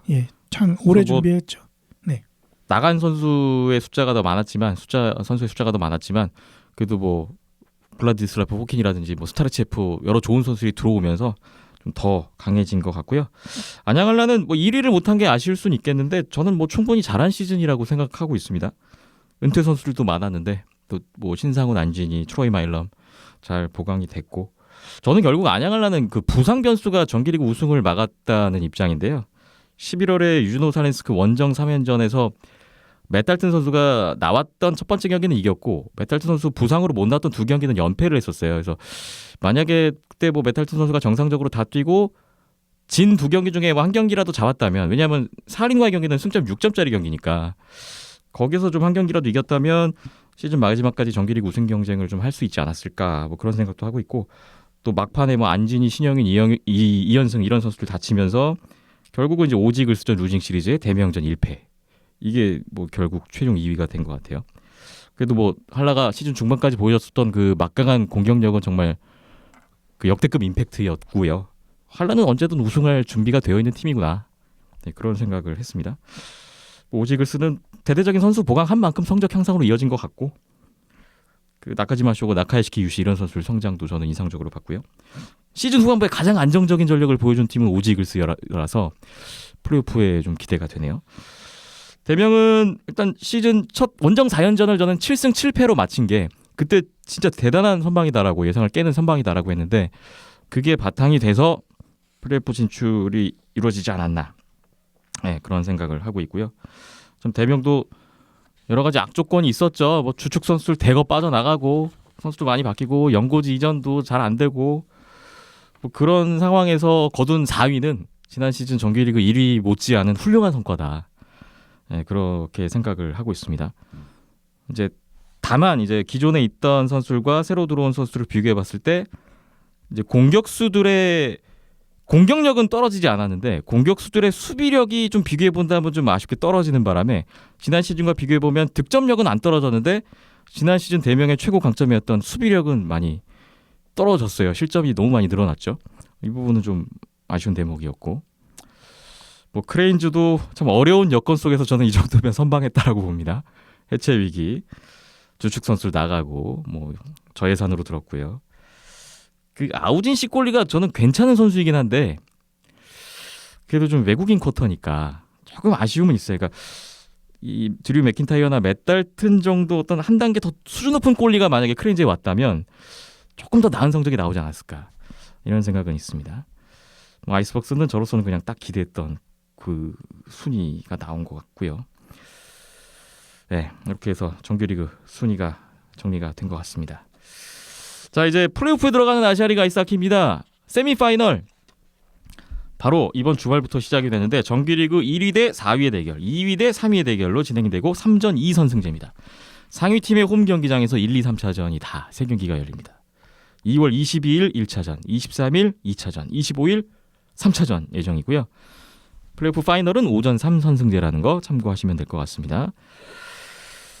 정규리그 1위 사할린 대 정규리그 4위 대명 킬러 웨일즈의 러시아 유즈노 사할린스크 시리즈가 있습니다. 플레이오프에서 사상 첫 맞대결을 펼치는 두 팀이고요. 올 시즌 정규리그 전적은 사할린이 승점 11점으로 우위에 있었습니다. 유즈노 사할린스크 그리고 목동에서 다 사할린이 위닝 시리즈를 거둔 바가 있어요. 이제 가장 최근에 만났다가 바로 6일 만에 다시 만나는 두 팀의 대결이라서 또 흥미로운데요. 뭐 전망이라든지 관전 포인트 좀 짚어주실까요?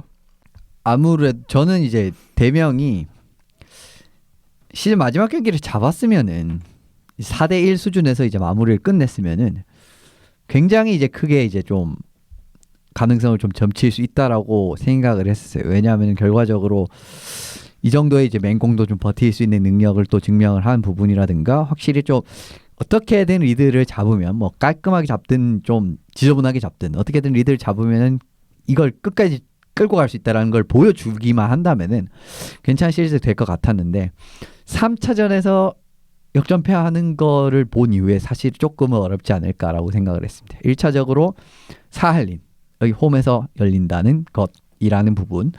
그러면 기본적으로 아무래도 분위기 자체가 일단 많이 이제 달라질 수밖에 없고 네.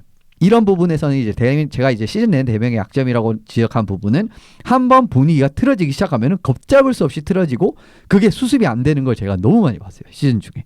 근데 이 3차전이 그대로 똑같은 장면이 나왔었다. 6차전이죠. 6차전 그대로 요 장면이 똑같이 나왔었던 경기였거든요. 그런데 만약에 그 사할린의 그 압도적인 분위기에서 분위기를 한번 잃는다? 이거는 복구가 안 돼요. 그런 경기들은 시즌 3, 4차전이었죠. 아예 복구가 안 되면서 우수수 무너지면서 이제 게임을 지는 경기들이 있었단 말입니다. 그런데 홈에서도 그게 수습이 결국은 안 됐단 말이에요. 저는 그런 부분에서 너무 그 결과적으로 이제 대명이 시즌 내내 보여줬었던 그런 약점이 마지막까지도 플레이오프 상대가 될 수 있는 부분에서도 이 수습이 안 됐다라는 거 이게 너무 크다라고 저는 생각을 합니다. 이제 그런 부분에서 아무래도 좀 사할린이 우위에 있다라고 점칠 수밖에 없는 부분이 있고요. 물론 대명이 무조건 떨어진다라는 건 아니에요. 대명만큼 올해 좀 하위권 팀이지만 그러니까 하위 시드라든지 좀 하위권 팀이지만 상위권들을 이렇게 좀 잘 준비해서 잡는 팀은 없습니다. 네. 그런 부분을 감안한다면 확실히 좀 준비하는 기간도 있고 그리고 4차전 같은 경기력은 굉장히 괜찮았거든요. 그런 부분을 확실히 이제 노릴 수 있는 뭐 파워플레이 같은 부분에서 넣는다든지 아니면 어쨌든 전반적으로 이제 지금 시리즈 같은 경우에도 좀 추격골을 허용해도 바로 이제 또 차이를 벌리는 이런 이제 그림까지도 2번이나 연출을 했단 말이에요. 그러니까 이번 홈 시리즈에서요. 이런 부분도 이제 있기 때문에 물론 이제 제로는 아닌데 앞서 말씀드린 그런 부분이 그 분위기가 한번 그냥 흐트러지는 게 원정에서는 더더욱 심해질 가능성이 높다라는 점. 그리고 사할린이 확실히 이번 지난 시리즈에서도 보여준 부분은 결과적으로 좀 깊이 자원들은 훨씬 더 강력하다라는 거는 보여줬습니다. 스톨라렌코 선수라든지 코발요프 이런 선수들은 확실히 3, 4라인 자원들임에도 불구하고 득점 부분에서 물꼬를 여는 이런 역할을 많이 했었죠. 네. 그런 부분에서 보시듯이 좀 사할린 확실히 그렇다고 사할린이 1, 2라인이 약한 게 절대 아닙니다. 그런 부분에서 좀 매치업 같은 부분에서도 좀 많이 달라질 가능성이 있고 물론 이제 좀 사할린이 사실 플레이오프 상대를 고를 수도 있었잖아요. 지난 이제 성적에 따라서. 네. 왜냐하면은 지난 이제 시리즈를 수입을 했다면 만약에 아마 이제 플레이오프 그 진출 팀이 달라졌을 가능성이 굉장히 높은데 그러지 않았단 말이죠. 그런 부분에서 어떻게 보면 대명 입장에서도 한번 해보자. 그리고 경기력 자체가 아주 나쁘진 않았다. 그리고 확실히 역습이라든지 좀 날카롭게 찌르는 부분은 확실하게 있었습니다. 이런 부분이 있었는데 결과적으로 앞서 말씀드린 그런 경기 내에서의 한번 무너지기 시작하면은 걷잡을 수 없이 무너진다라는 게 결과적으로는 제가 올 시즌은 플레이오프에서도 좀 발목을 잡을 가능성이 크지 않을까라고 생각을 하기 때문에 아무래도 좀 사할린이 유리하지 않을까라고 생각을 해요. 예.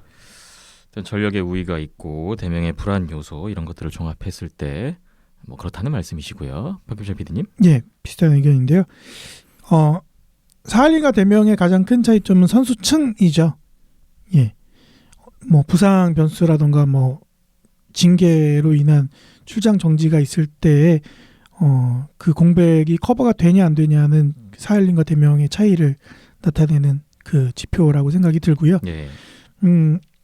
그걸 또 알고 있기에 사할린은 대명의 주축 선수들을 안고 그냥 같이 나갈 수 있는 전략을 선택할 수도 있는 부분이라고 생각이 들고 그런 점들 때문에 이번 플레이오프에서 가장 중요한 거는 페널티라는 네. 생각이 듭니다. 예. 뭐 사할린 홈이기도 하니까 더 많은 페널티 유도가 있을 거고 예, 아시아리그 특히 다이브 안 불잖아요. 예, 더 많은 그런 눈속임들과 이런 것들이 오고 갈 텐데 그런 거에 그런 도발에 안 말려들고 자기들만의 플레이를 펼치는 게 가장 중요할 것 같고요. 정신무장이 필요한 대면 킬러 해주고 네. 페널티를 조심해야 되고 뭐 PK 능력은 이번 3연전 동안 충분히 확인할 수 있었잖아요. 파워플레이 골 한 골도 안 줬습니다. 이번에. 그러니까요. 저는 그게 좀 긍정적으로 봤어요. 지난 사할린 원정 때 가장 큰 문제가 파워플레이 골이었는데 네. 그런 보완책은 확실히 이루어졌으니까 이제 지금 나타나는 문제점은 파워플레이 상황에서의 쇼트핸드 골이라던가 그리고 이제 2피 중반 이후에 급격하게 떨어지는 텐션과 체력들이니까 그런 부분들을 페널티와 함께 조심을 한다면은 단판 승부는 또 모르는 거니까요. 네. 충분히 이변을 만들어낼 수 있지 않을까. 물론 사할린이 막강한 전력을 가지고 있는 건 현실입니다만 그런 변수를 창출해내는 것도 대명의 캐릭터라고 생각이 듭니다. 그죠. 그러니까 저도 이제 사할린 우세하고 말씀을 드렸지만은 대명도 이제 아예 기댈 데가 없다는 건 아닙니다. 이제 뭐 승리할 가능성은 있는데 또 하나 더 말씀드리면 이바노프 선수가 진짜 무조건 잘해줘야 되는 게 진짜 필수입니다. 근데 사할린의 차이점은 결과적으로 주전골리가 조금 못해도 이길 수 있는 경기가 있단 말이에요. 투톱이 있죠. 그렇죠. 투톱이라는 부분과 네, 아마 데니스 코로바에프가 나갈 것 같아요. 이 분위기면. 어떻게 일단 보면은 1차전은 지면 바꾸겠죠. 어떻게 보면 그 주전골리가 무너지는 경기에서도 잡을 힘이 있다라는 것. 근데 사실 대명 같은 경우에는 4차전도 마찬가지고 4차전도 1피리어드에 그 이바노프가 그 정도까지 못 막아줬으면은 분위기가 굉장히 많이 달라졌을 가능성이 컸었던 걸로 기억을 하거든요. 경기 양상 자체가. 근데 이바노프 선수가 이제 끝까지 쭉쭉 다 막아주면서 이제 분위기가 안 넘어간 것도 있었고 그런 부분이 결과적으로는 이바노프 선수의 활약이 무조건 필수적이다라는 부분. 그러기 위해서는 좀 수비 선수들도 확실히 좀 이바노프 선수의 그 짐을 좀 덜어줄 필요가 있지 않나. 좀 플레이오프에 더더욱 좀 그런 필요가 있지 않나 싶습니다. 여담인데요. 이바노프는 사할린이 더 편하대요. 사할린에서 하는 게. 유노 사렌스크 경기가 편하다고요? 그러니까 거기에서 하는 게 더 편하대요. 뭐 러시아니까요. 말 통하는 데서. 그렇군요. 그러면 또 좀 좋은 경기력을 기대할 만한 부분도 있겠군요. 저는 뭐 객관적인 전력은 뭐 당연히 사할린이 우위고 누가 이길 확률이 높습니까? 라고 얘기하면 당연히 사할린이 이길 확률이 높다고 이야기할 수밖에 없는 시리즈입니다. 이 시리즈는. 근데 다만 그래도 데비언 킬러 웨일즈에게 어떤 기댈 만한 요소는 뭐가 있을까? 좀 뭐 스포츠는 어떻게 될지 모르니까 또 데비언 킬러 웨일즈는 워낙 또 예측 프로의 팀이기 때문에 강팀을 언제든지 잡을 수 있는 팀이고 그런 부분에서 말씀드리면 대명의 홈에서 대명을 이길 수 있는 팀은 많지만 사할린의 홈에서 사할린을 이길 수 있는 팀은 데비언 킬러 웨일즈 뿐이다라는 생각을 갖고 있습니다. 더 넓게 보면 안양 한라 정도까지 추가할 수가 있을 것 같은데 유준호 살린스키에서 승산 있는 팀은 한국 팀 2팀뿐이다라는 생각이거든요. 사할린으로서는 플레이오프 상대로 가장 까다로운 상대를 만났다라는 저는 그런 입장이고요. 이번에 목동에서 들은 얘기로는 뭐 이게 빈말인지 립서비스인지 몰라도 사할린 단장이 우리는 대명이 가장 어렵다 이런 얘기를 했다고 해요. 그런 얘기를 들었습니다. 대명이 최근 3시즌 상대 전적 7승 9패 뭐 거의 대등한 싸움을 해왔고 특히나 이제 유준호 살린스크 전적이 좋습니다. 5승 3패. 리그에서 유일해요. 유준호 살린스크에서 우위의 전적을 보인 팀은. 그래서 저는 뭐 살린의 플레이오프 상대가 다른 팀이 아니고 대명이기 때문에 업셋 시리즈 가능성도 좀 충분하지 않은가라고 그런 기대감을 갖고 있고요. 그리고 아시아리그를 보면 6강 플레이오프 제도가 폐지된 이후로 최근 2년 연속으로 정규리그 1위 팀이 플레이오프 파이널에 올라가지 못했습니다. 그러니까 이것은 정규리그 1위 팀의 플레이오프 우승 가능성이 그렇게 크지는 않다. 절대적이지 않다. 라는 것을 의미한다고 생각하고 예전에도 말씀드린 바가 있는데 이 플레이오프 포맷에서는 상위 팀이 크게 유리할 게 없는 것 같아요. 뭐 그런 부분들 대명이 충분히 이번 플레이오프에서 오지글스만 만나지 않고 뭐 만약에 사할린 한라를 만나게 된다면 다크홀스가 될 수도 있지 않을까 뭐 이런 생각을 하고요. 그 숏핸디드 골 역시 조심해야 된다. 리그 최다 숏핸디드 골 압도적으로 숏핸디드 골이 많은데 그런 좀 불안감을 지웠으면 좋겠고 양팀 부상자들 변수가 있습니다. 목동 3연전에서 부상자들 나왔어요. 사할린이 수비수 블라디미르 로기노프 거기다 안드레이 코네프 1, 2라인 수비에 구멍이 2개가 생겼는데 만약에 이 두 선수 다 플레이오프에 못 나오게 된다면 수비수 6명으로 꾸려야 되거든요. 사할린으로서도 조금 공백이 있을 것 같고 대명도 지금 마이크 테스트위드 뇌진탕 부상으로 나올지 안 나올지 모르겠는데 양팀 다 지금 되게 중요한 선수들이 부상이 걸려 있어서 이 부분을 좀 봐야 될 것 같아요. 네. 결과를 기다려 보고요. 과연 대명이 파이널 또 한국에서 홈에서 경기를 치를 수 있을지 결과를 기다려 보겠습니다. 그리고 우리나라 안양에서 안양 한라와 오지글스 정규리그 2위 한라 대 3위 오지글스의 대결이 있습니다. 2017-18 시즌 플레이오프 파이널 대결 그때 한라가 우승을 했었는데 2년 만에 플레이오프에서 다시 만난 두 팀이고요. 올 시즌 정규리그 전적은 6전 승점 12점을 얻은 오지글스가 우위였습니다. 도마코마이 3연전에서도 위닝 시리즈를 했던 오지이글스였고 안양 3연전에서도 승점 6점으로 위닝 시리즈를 했던 오지이글스였습니다. 자, 이 시리즈는 어떻게 전망하십니까? 올해는 오지가 조금은 안양 한라와의 그동안에 굉장히 악연이었거든요. 이제 오지 입장에서 보면은 좀 끊을 수 있는 바탕이 될 만한 이제 제목은 다 갖췄다라고 생각을 합니다. 그런 바탕은 다 갖췄다라고 생각을 하는데 확실히 이제 정규 시즌에서 좀 한라를 어떻게 잡는지 제일 잘 파악을 하고 있는 팀은 오지이지 않나. 물론 뭐 대명도 있었습니다만은 대명은 이제 굉장히 잘 잡는 팀, 잘 잡은 경기는 잘 잡았지만은 또 무너지는 경기 또 쭉 무너지는 그런 경향이 있었단 말이에요. 그런데 그렇기 때문에 올 시즌에 정말 좀 한라랑 오지는 약간 좀 물론 뭐 성적은 어떻게 보면은 아주 뭐 그렇게 차이 안 나지 않아? 라고 생각을 할 수도 있겠지만 뭐 4승 2패니까요. 근데 전반적인 경기력을 봤을 때는 확실히 이제 좀 한라 같은 스타일을 잘 잡는 방법을 아는구나라는 부분이 좀 많이 느껴졌던 경기가 많았기 때문에 정규 시즌의 그런 느낌으로 플레이오프도 흘러갈 것 같아요. 결과적으로는 안양 한라가 먼 거리에서만 슈팅을 쭉쭉 남발하다가 아주 무난하게 맥킨타이어 선수에게 막히고 득점 원하는 수준의 득점 차출을 하지 못한 채 오지 이글스에게 패하는 경기가 이번 정규 시즌에 굉장히 많이 나왔습니다. 그리고 네. 안양 3연전도 그렇게 그 이제 범주에서 그렇게 차이가 나오지 않았어요. 그 말은 6경기를 하면서도 그런 답이 깔끔하게 나오지 않았다는 걸 의미를 해요. 그게 당장 나올 가능성이 크냐라고 물어보면은 제가 봤을 때는 그게 높지 않아 보이거든요. 올해 경기력을 봤을 때는. 그런데 이제 오지 같은 경우에는 어쨌든 구지 선수도 라인업에 어느 정도 복귀를 했고 조금 더 컨디션이 올라올 가능성이 크고 센터진 같은 부분에 오사와 선수의 합류라든가 이런 부분에서 굉장히 강력하게 이제 상대 팀보다 좀 차이점을 만들어낼 수 있는 부분 이런 부분이 있고 그리고 확실히 안양 한라가 그동안 활약했던 수비 3라인 선수들이 빠지면서 어느 정도 좀 젊은 선수들에게 약간은 이제 의지를 하는 과정에서 수비적으로 약간 큐가 좀 불안불안한 경우가 나올 때가 있다라는 거예요. 네. 그런 부분이 확실히 플레이오프의 가치 안정감이 좀 중요한 경기에서는 더더욱 약점이 크게 작용할 가능성이 있고 오지는 깊이 자원도 그렇게 약하지 않습니다. 그런 부분 앞서 말씀 주신 나카야시키 선수도 4라인 막 이런 데서 뛰고 3, 4라인에서 또 뛸 때가 있고 그리고 뭐 에치고 토모야 이런 선수라든지 뭐 굉장히 좋은 선수들이 3, 4라인 많이 포지션을 해요. 그리고 지난 경기 보니까 약간은 이제 라인업을 꼬면서 뭐 다카하시, 오바라 뭐 이런 선수들을 3라인에 쓰더라고요. 이런 부분을 감안을 하면은 전반적으로 좀 매치업 부분에서도 물론 그리고 안양할라가 또 부상자가 복귀할지 여부가 확실치가 않습니다. 중요하죠. 이글스는 지금 다 복귀했는데 그렇죠. 안양할라는 불투명합니다. 뭐 안진의 선수라든지 제일 중요한 어떻게 보면 부상자 중에서 제일 중요한 자원이지만 복귀 여부가 그렇게 좀 아직까지는 알 수가 없다라는 부분이에요. 그런 부분에서도 그러니까 한라가 지금 100%라도 올해 오지 이글스를 상대로는 그렇게 좋은 경기력을 보여주지 못했는데 100%가 아니란 말입니다. 그런 부분에서 좀 불안감을 이제 지울 수 없는 부분이고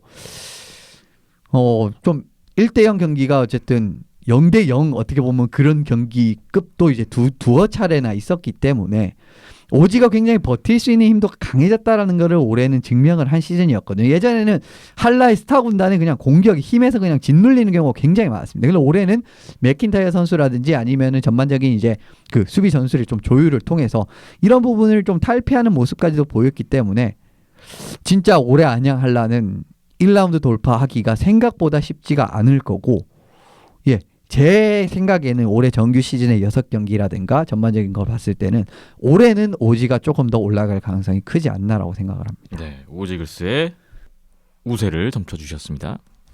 예, 저는 누가 우세일지는 모르겠고요. 그냥 5대5라고 보는데 1위 팀도 그렇고 2위 팀도 그렇고 딱 상성에 반대되는 팀들을 어렵게 만났구나 네. 라는 생각이고요. 정말 그만큼 플레이오프가 재밌겠구나라는 생각도 들고요. 앞서 말씀 주신 것처럼 저는 이제 그 중에서 가장 핵심이 되는 변수는 부상 복귀 선수들의 활약 여부인데 안진희 선수를 지난번 안양에서 잠깐 만났었는데 언제 복귀하나요? 하니까 뭐 일단은 정규 시즌 건너뛰고 레거시컵 건너뛰고 해서 플레이오프에 초점을 두고 있다라고 얘기를 들었었거든요. 네. 그래서 뭐 얘기한 대로 만약에 플레이오프에 초점이 맞춰져서 복귀를 하게 된다면은 뭐 오지글스가 뭐 구지슈에이나 이런 선수들이 복귀한 것만큼이나 이 안양할라에게는 플러스가 되는 요인들이니까 그렇죠. 그런 부분에서의 변수들이 좀 생겨나지 않을까 싶긴 한데 특히 이번 정규리그 6경기 동안 그렇게 득점이 많이 나는 경기는 없었잖아요. 두 팀의 경기에서 엠티넷 골 이런 것들 제외하면은 거의 한 골차 승부들이 많았는데 팬분들 입장에서는 연장 각오해야 된다. 네. 또 이게 연장 슛아웃 이게 없으니까 5대5로 쭉 가는 거잖아요. 그렇죠. 플레이오프는 3대3 연장이 없습니다. 안양에서 지금 제가 알기로는 2차 연장인가가 제일 오래된 걸로 알고 있는데 그리고 지난 시즌에 이제 크레인즈하고 데미안 킬로웨즈가 3차 연장까지 갔었잖아요. 그 기록이 또 깨지지 않을까라는 생각을 조심스럽게 해서 한라 팬분들 입장에서는 링크장 오래 계실 수도 있으니까 단디 준비하고 안양 링크장을 방문하시면 좋을 것 같습니다. 네.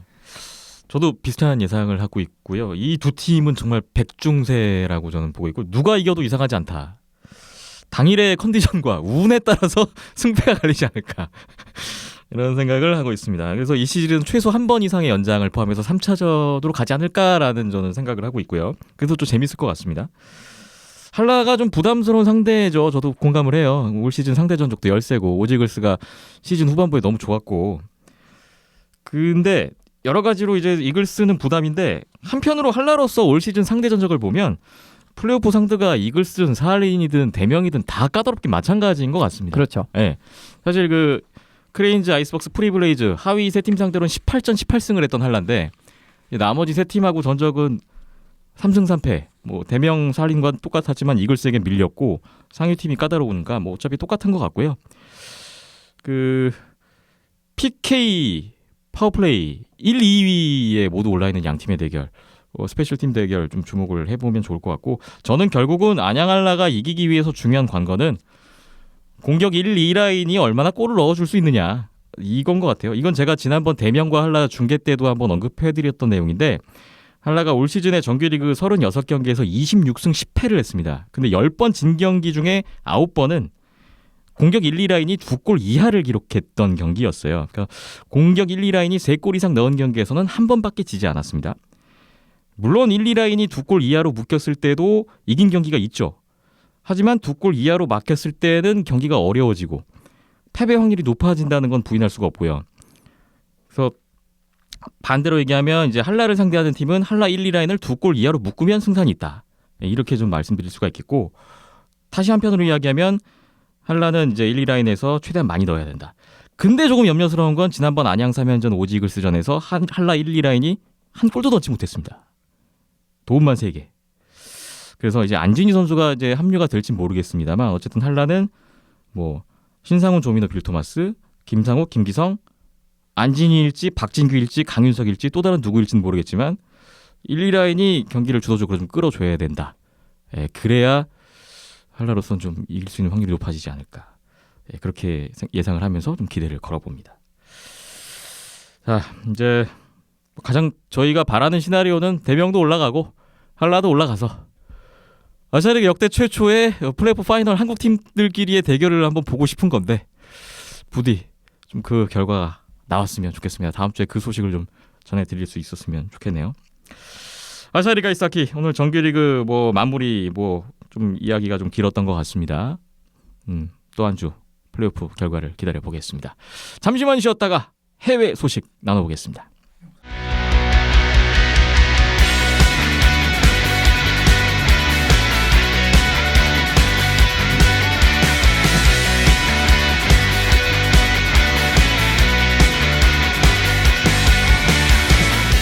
피어인터넷 234회 이번에는 KHL 소식입니다. KHL 정규리그 진짜 몇 경기 안 남았습니다.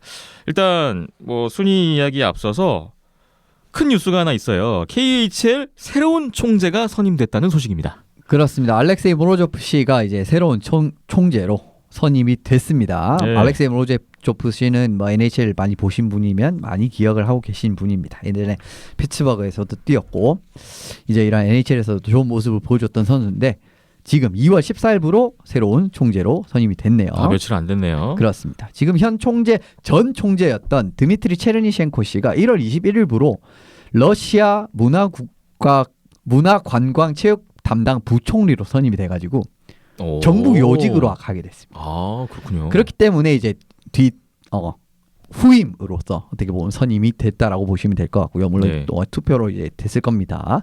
근데 이게 지금 현 총리가 미하일 미슈스틴 씨예요. 근데 이 분이 굉장히 아이스하키 매니아라고 합니다. 네.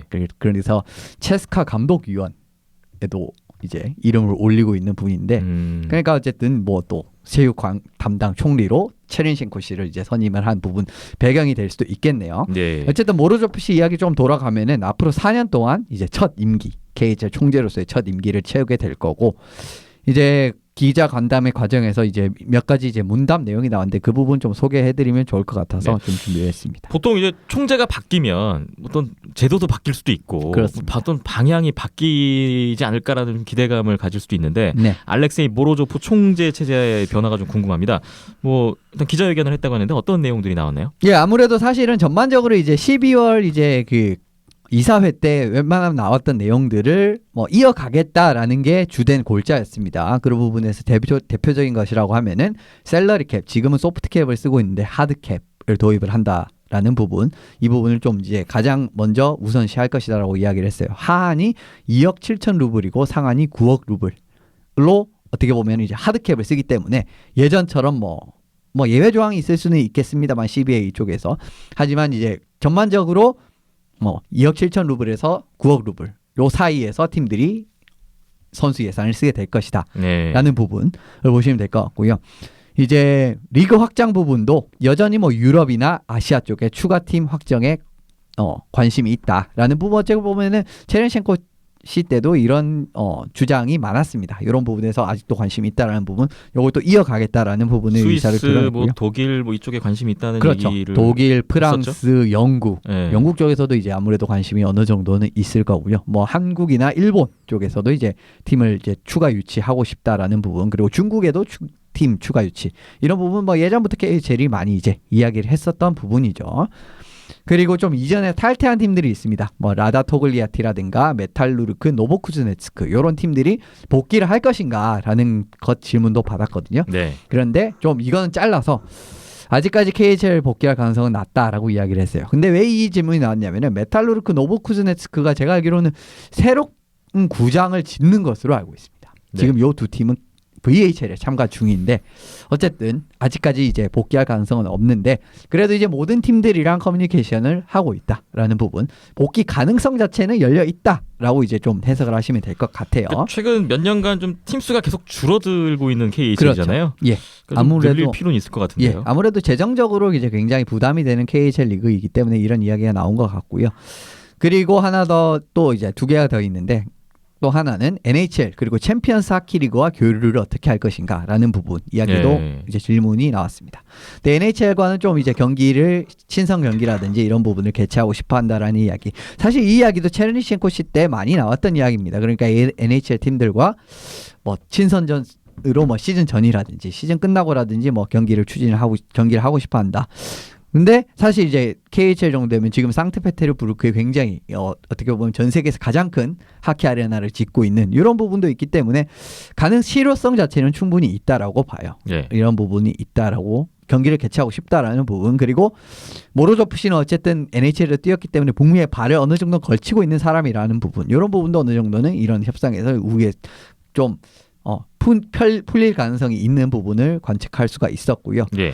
그리고 챔피언스 하키 리그 같은 부분은 좀 참가하고는 싶은데 이것도 조금은 확실하게 답변이 좀 나왔습니다. 그런데 확실히 좀 러시아 같은 부분은 유로 하키 투어라든지 이런 부분에서도 어느 정도 일정 차출이 되는 부분이 있기 때문에 아무래도 팀들이 추가적인 이제 스케줄을 확보하는 게 쉽지 않을 것이다라고 이야기를 했기 때문에 챔피언스 하키 리그에서 좀 KHL 팀들을 보기는 아직까지는 어려울 것 같습니다. 그러니까 챔피언스 하키 리그 나가게 되면 아무래도 뭐 서부 1위라든가 뭐 가가린컵 1등이 우승팀이 됐든 아니면 뭐 일부 자격을 통해서 아무래도 뭐 적어도 한두 팀이라든지 많으면 진짜 세네 팀까지 챔피언스 하키 리그에 일정을 빼야 된단 말이에요. 그런데 KHL 아직 그런 여력이 없다라고 해석을 하시면 될 것 KHL 같네요. 일정 자체만으로도 굉장히 빡빡하다 보니까 그렇죠. 쉽지는 않을 것 같네요. 예, 이런 답변이 나왔고요. 그리고 마지막으로 선수 임대 제도를 좀 도입을 하겠다라는 이야기를 했는데 이미 지금 아맘리의 숨겨진 임대에 대해서 많이 인지를 하고 있다라고 합니다. KHL은. 예, 그렇기 때문에 뭐 이걸 그냥 뭐 아맘리에 할 필요 없이 공식적으로 임대 제도를 통해서 뭐 표면화시키는 방안도 확실하게 추진을 하고 있기 때문에 지금 말씀드린 이러한 뭐 여러 가지 부분에서 이제 몇 가지나 지금 실현이 될 것인지. 그렇지. 좀 이런 부분 지켜보시는 것도 좋을 것 같네요. 네. 알렉세이 모로조프 총재가 이제 새롭게 선임됐는데 앞으로 뭐 몇 가지 뭐 여러 가지 변화가 또 예상되기도 하는데요. 앞으로 KHL이 어떻게 흘러갈지 좀 주목을 해봐야 될 것 같습니다. 이제 정규리그 정말 몇 경기 남지 않았는데 지난 한 주 동안에 또 플레이오프 진출을 확정지은 팀들이 있습니다. 먼저 서부 컨퍼런스 두 팀이 플레이오프에 합류했군요. 예, 서부는 스파르타크와 로코모티프가 추가로 플레이오프 진 티켓을 확정을 지었습니다. 네. 이제 1점이 모자라서 스파르타크가 안 되고 있었다라고 말씀을 드렸는데 결과적으로는 합류를 했고요. 4위인 지금 디나모와 승점이 5점 차이가 납니다. 디나모 모스크바 말씀을 드린 거예요. 당연히 네. 리가랑 이제 그 미인스크일 가능성은 없기 때문에 디나모 팀이 많죠. 그렇습니다. 디나모 모스크바 승점 5점 차가 나기 때문에 사실 4위 안쪽으로 이제 스파르타크가 진입을 하기 어렵다라는 겁니다. 이건 뭐 로코모티프에게도 동시에 해당되는 말씀이에요. 네. 그렇기 때문에 탑4 합류는 좀 어렵다라는 부분. 그래도 플레이오프는 가지 않을까 만약에 생각이 듭니다. 4위가 디나모 모스크바가 되면 5위 스파르타크 모스크바 아, 더비가 성사될 이거 뭐. 수 있는 가능성이 지금 좀 높아 보이는데요. 지금 느낌으로 가면은 제가 생각했을 때는 진짜 1라운드에 모스크바 더비 2개 나올 가능성도 굉장히 큽니다. 체스카 대 비티아지 그리고 비티아지는 체호프 쪽에서 여전히 연고지만 결과적으로 모스크바 근교이기 때문에 모스크바 리전으로 일단 팀명이 또 바뀌기도 그렇죠. 했고 올해는 바뀌었었고요. 네. 그런 부분에서는 올해는 진짜 모스크바 더비로 두 시리즈가 나올 가능성도 있고요. 저는 좀 기대를 하고 있습니다. 그래서 네. 어쨌든 그런 부분이 있고 로코모티프도 초반에 정말 부진했던 거를 생각을 하면 지금 플레이오프를 지금 확정지은 부분도 대단하다라고 말씀드릴 수가 있고 올해는 아무래도 토르페도나 뭐 비타지 이런 부분 팀들과 비교 우위에 절대 없었기 때문에 시즌 초중반을 감안하면은 그걸 이제 딛고 이제 플레이오프 합류한 부분은 대단하죠. 네. 일단 로코모티프 야로슬라블 같은 경우에는 3번 시드와 대결이 좀 유력한 상황인데 요키리트 헬싱키 아니면 뭐 디나모 모스크바 이 정도 될 것 같군요. 자, 이제 남은 자리가 있어요. 근데 8위 토르페도 니즈니 노브고로드 리전하고 9위 HC 소치랑 간격이 많이 좁혀졌습니다. 그렇습니다. 요 두 팀이 8위 싸움을 할 것이라고 생각을 하거든요. 지금은. 근데 이 남은 대진이 참 너무 재밌습니다. 토르페도는 지금 58경기를 했기 때문에 4경기가 남았고 예. 소치는 57경기를 했기 때문에 5경기가 남아있죠. 예. 근데 승점 차이가 3점이 난단 말이에요. 아, 소치가 한 경기 더 남았는데 3점 뒤지고 있는. 그렇죠. 뭐 물론 이제 상황 자체는 토르페도가 많이 유리합니다만은 토르페도가 앞으로 만날 상대가 스파르타크, 스카, 소치, 요케리트. 오, 소치 맞대결이 있어요. 예, 서로 맞대결이 포함되어 있는데 스카 요케리트가 포함이 돼 있단 말이에요. 네. 이런 부분이 굉장히 부담스러운 점이라고 할 수가 있지만 소치는 반면에 살라바트, 비티아지, 토르페도, 세베르스탈, 체스카예요. 아, 뭐 체스카가 있긴 한데 그래도 뭐 세베르스탈, 그렇죠. 뭐 비티아지. 비티아지 최근에 안 네. 좋거든요. 살라바트 최근에 굉장히 분위기가 안 좋아요. 그렇게 따지면 소치가 충분히 해볼 만한 여지는 아직 있다라는 겁니다. 그렇기 때문에 좀 마지막까지 정말 재밌는 경기가 펼쳐지게 되고 그리고 좀 여차하면 또 체스카한테 지면서 탈락할 수도 있단 말이에요. 지금 상황 자체가. 네. 아무리 희망적으로 가도 예, 이런 부분 좀 지켜보시면 좋을 것 같네요. 마지막까지. 토르페도와 소치의 이 마지막 티켓을 놓고 경쟁 주목됩니다. 이어서 동부 컨퍼런스를 보겠습니다. 동부 컨퍼런스에서는 11위 노보시비르스크가 이번 주에 플레이오프 확정을 지었군요. 예, 오래간만에 11위가 다시 이제 플레이오프를 합류가 됐네요. 훌륭한 핀란드 선수를 주축으로 지금 11위가 플레이오프를 확정을 지었고요. 중간에 주전골린 하리 세테리 선수가 이탈을 했음에도 불구하고 지금 이런 성과를 이뤄냈기 때문에 상당한 의미가 있다고 생각을 하고요. 네. 11위도 사실은 좀 이제 탑 3랑 좀 승점 차이가 나기 때문에 아무리 올라가도 3등 안으로는 진입하기는 거의 불가능합니다. 그리고 지금 4위인 앞토모빌리스트가 마찬가지로 3위인 바리스와 승점이 8점 차이가 나거든요. 네. 그렇기 때문에 사실상 이제 앞토모빌리스트가 3위로 올라가기는 어려운 상황입니다. 그런데 정규 시즌에서 11위랑 앞토모빌리스트가 경기를 하면은 11위가 지금 3경기를 해서 3경기를 다 이겼거든요. 네. 이런 부분 전에도 말씀을 드렸습니다만은 지금 한 경기 더 남아 있습니다만은 그 경기를 앞토모빌리스트가 잡는다고 해도 상대 전적이 1승 3패예요. 앞토모빌리스트 기준으로. 그렇기 때문에 4, 5번 시드지만 또 PT 기능이 나올 가능성 충분히 있다라는 부분을 언급드리고 싶네요. 네. 자, 앞토모빌리스트로서는 좀 부담스러운 플레이오프 1라운드가 될지도 모르겠습니다.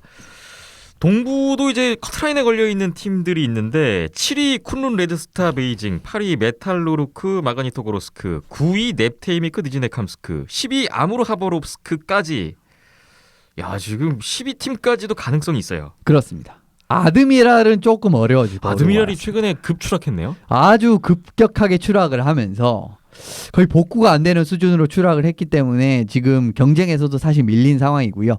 지금 말씀드린 네 팀이 경쟁을 하지 않을까 싶습니다. 근데 네. 이제 남은 경기를 말씀을 드리면 쿨룬 같은 경우에는 메탈루르크 디나모 리가이기 때문에 어쨌든 디나모 리가 승점을 아주 잘 보태주는 팀 마지막 만나는 부분 같은 경우는 좋아요. 하지만 쿨룬 같은 부분도 이제 변수가 있는 것이 홈 경기가 없습니다. 이 팀은 네. 그 특수한 상황적인 부분 때문에 이런 부분이 있기 때문에 좀 불안하다라고 말씀을 드리는 부분이 있고요. 메탈루르크는 지금 5경기 남았는데 쿨룬, 넵테이미크, 살라바트, 11위 트락토르예요. 뭐 일정 같은 부분은 아주 나쁘지는 않습니다만은 뭐 메탈루르크는 승점에서 아직까지는 그래도 뭐 한 2점에서 3점 여유가 있기 때문에 조금은 이제 나은 상황이라고 할 수가 있고요. 네. 넵테이미크, 아무르 이 두 팀이 진짜 승점은 낮지만 변수가 굉장히 많을 수밖에 없습니다. 왜냐하면은 지금 남은 경기가 두 팀이 5경기씩 남았거든요. 네. 근데 3경기가 서로 붙는 경기예요. 지금 9위, 10위 넵테이미크 아무루가 맞대결 3번을 남겨놓고 있다. 그렇습니다. 그렇기 때문에 굉장히 이 변수가 두팀 중에 크고요. 한 팀만 살아남을 수밖에 없는 그런 좀 구조인데요. 그런 만약에 구조가 될 올라간다면. 가능성이 네. 크죠. 둘 다 같이 올라갈 수는 좀 없는 좀 그렇죠. 그런 느낌인데요. 지금. 그런 느낌이 되게 네. 되고요. 아니면 같이 떨어지든가. 그렇죠. 네. 그런 가능성이 이제 되게 되죠. 아무래도 뭐 3경기의 승점을 나눠 먹으면은 같이 떨어질 가능성도 이제 배제할 수 없는 상황이죠. 네. 근데 이제 넵테이미크는 아무르 3경기랑 메탈루르크 아드미랄 경기가 있고요. 아무르 같은 경우에는 넵테이미크 3경기, 디나모리가 바리스기 때문에 비슷비슷합니다. 그렇기 때문에 진짜 끝까지 동부는 정말 올해도 알 수 없는 대진이 펼쳐질 가능성이 크게 되지 않을까 싶네요. 최근에 네티미크 기세가 좋던데 자, 과연 이 마지막 7, 8, 9, 12가 어떻게 결론이 날 것인지 흥미진진합니다. KHL 정규리그 막판 순위 싸움 끝까지 지켜보겠고요. 뭐 다음 주에도 새로운 소식을 업데이트해서 전달해 드릴 수 있도록 하겠습니다. 비하인드넷 잠시 후에는 NHL 하덴낫으로 넘어가 보겠습니다.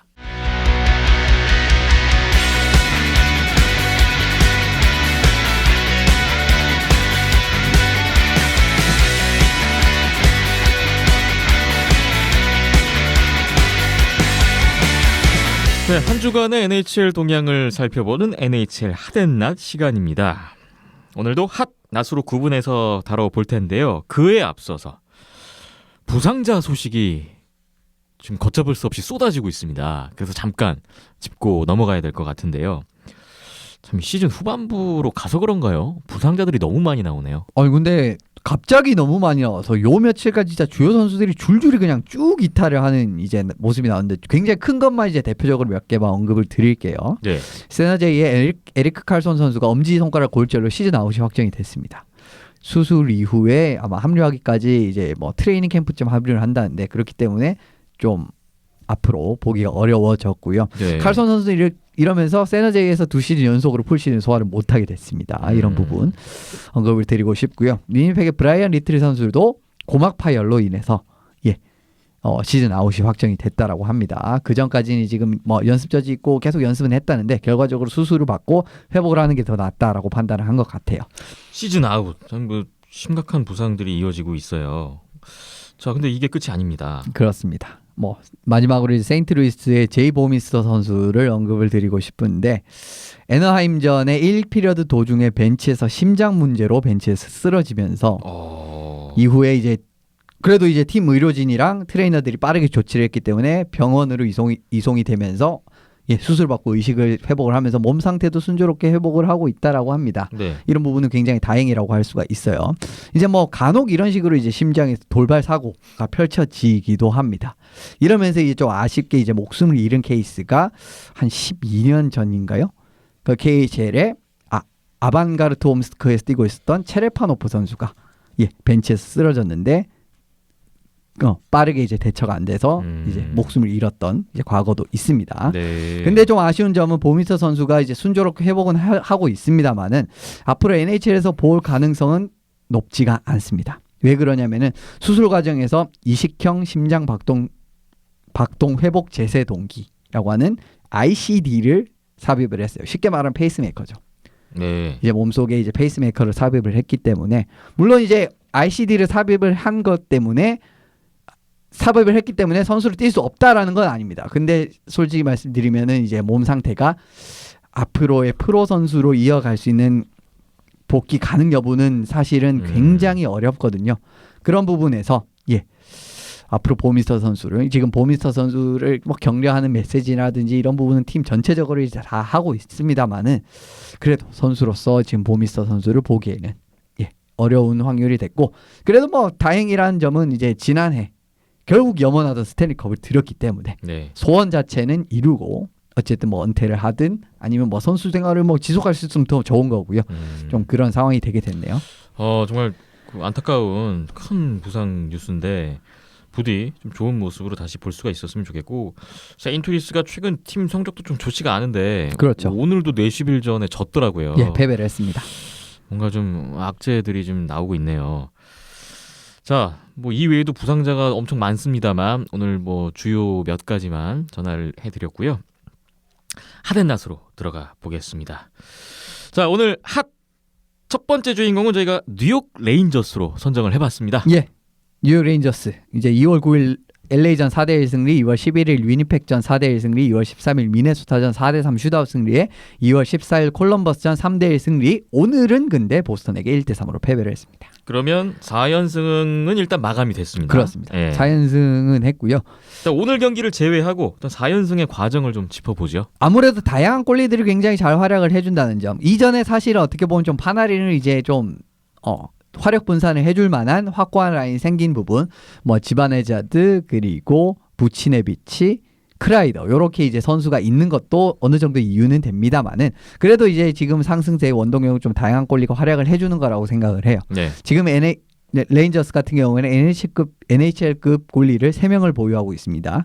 헨리크 룬드크비스트 그리고 알렉산드르 게오르기에프 그리고 마지막으로 이고리 셰스토르킨까지 합류를 했기 때문에 근데 이 세 선수들이 모두 굉장히 훌륭한 활약을 선보이고 있는 중이기 때문에 지금 상승세가 이어지지 않나 싶습니다. 시에스토르킨 선수라면 KHL 스카에서 뛰던 그 선수 아닌가요? 그렇습니다. 스카에서 뛰었다가 올해 이제 레인저스에 합류를 했죠. 네. 하트퍼드에서 사실은 올해 시즌을 보냈는데 AHL 이제 레인저스 AHL 팀의 하트퍼드 울프팩에서 시즌을 보내다가 굉장히 이제 AHL에서도 잘했었습니다. 그러면서 팀의 호성적을 견인을 하고 있었는데 이후에 레인저스에 콜업을 해서도 정말 안정적인 활약을 많이 보여주면서 팀의 성적을 어느 정도 잘 보좌를 해주고 있어요. 6경기에서 93.3%, 2.34. 물론 이제 경기 숫자는 적습니다만은 그동안에 이제 보여준 이런 활약도가 정말 좋았습니다. 그리고 퍽을 다루는 능력이 이 선수가 정말 좋아요.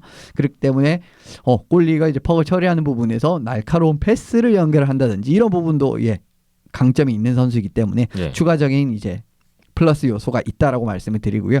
데이비드 퀸 감독은 이미 현 시점에서 레인저스의 넘버원 골리는 셰스토르킨이다 라고까지 공언을 했기 때문에 앞으로도 뭐 셰스토르킨 선수가 활약을 해준다면 레인저스가 조금 더 편하게 갈 수가 있겠죠. 네. 물론 이제 게오르기에프 선수도랑 룬드크비스키 선수도 이제 앞선 경기에서 안정적인 활약을 보여줬기 때문에 세 선수가 모두 좋은 활약을 보여주고 있다라는 부분이 어떻게 보면은 전반적인 전력은 높지 않지만 그래도 골리가 탄탄한 느낌으로 쭉 가고 있는 레인저스가 아닌가 싶습니다. 3명의 골리 정말 훌륭한 활약을 동시에 보여주고 있다는 점, 연승의 또 배경이 되고 있네요. 뉴욕 레인저스가 디비전 하위권인데 플레이오프권 팀들하고는 승점 한 6점 차 정도니까 그죠. 아직 가능성은 있어요. 아직 가능성 충분한 상황입니다. 그리고 지금 또 상황이 더 좋은 게 셰스토르킨 선수가 생각보다 훨씬 더 빠르게 NHL에 적응을 했기 때문에 룬드크비스트라든가 게오르기에프를 보낼 수가 있습니다.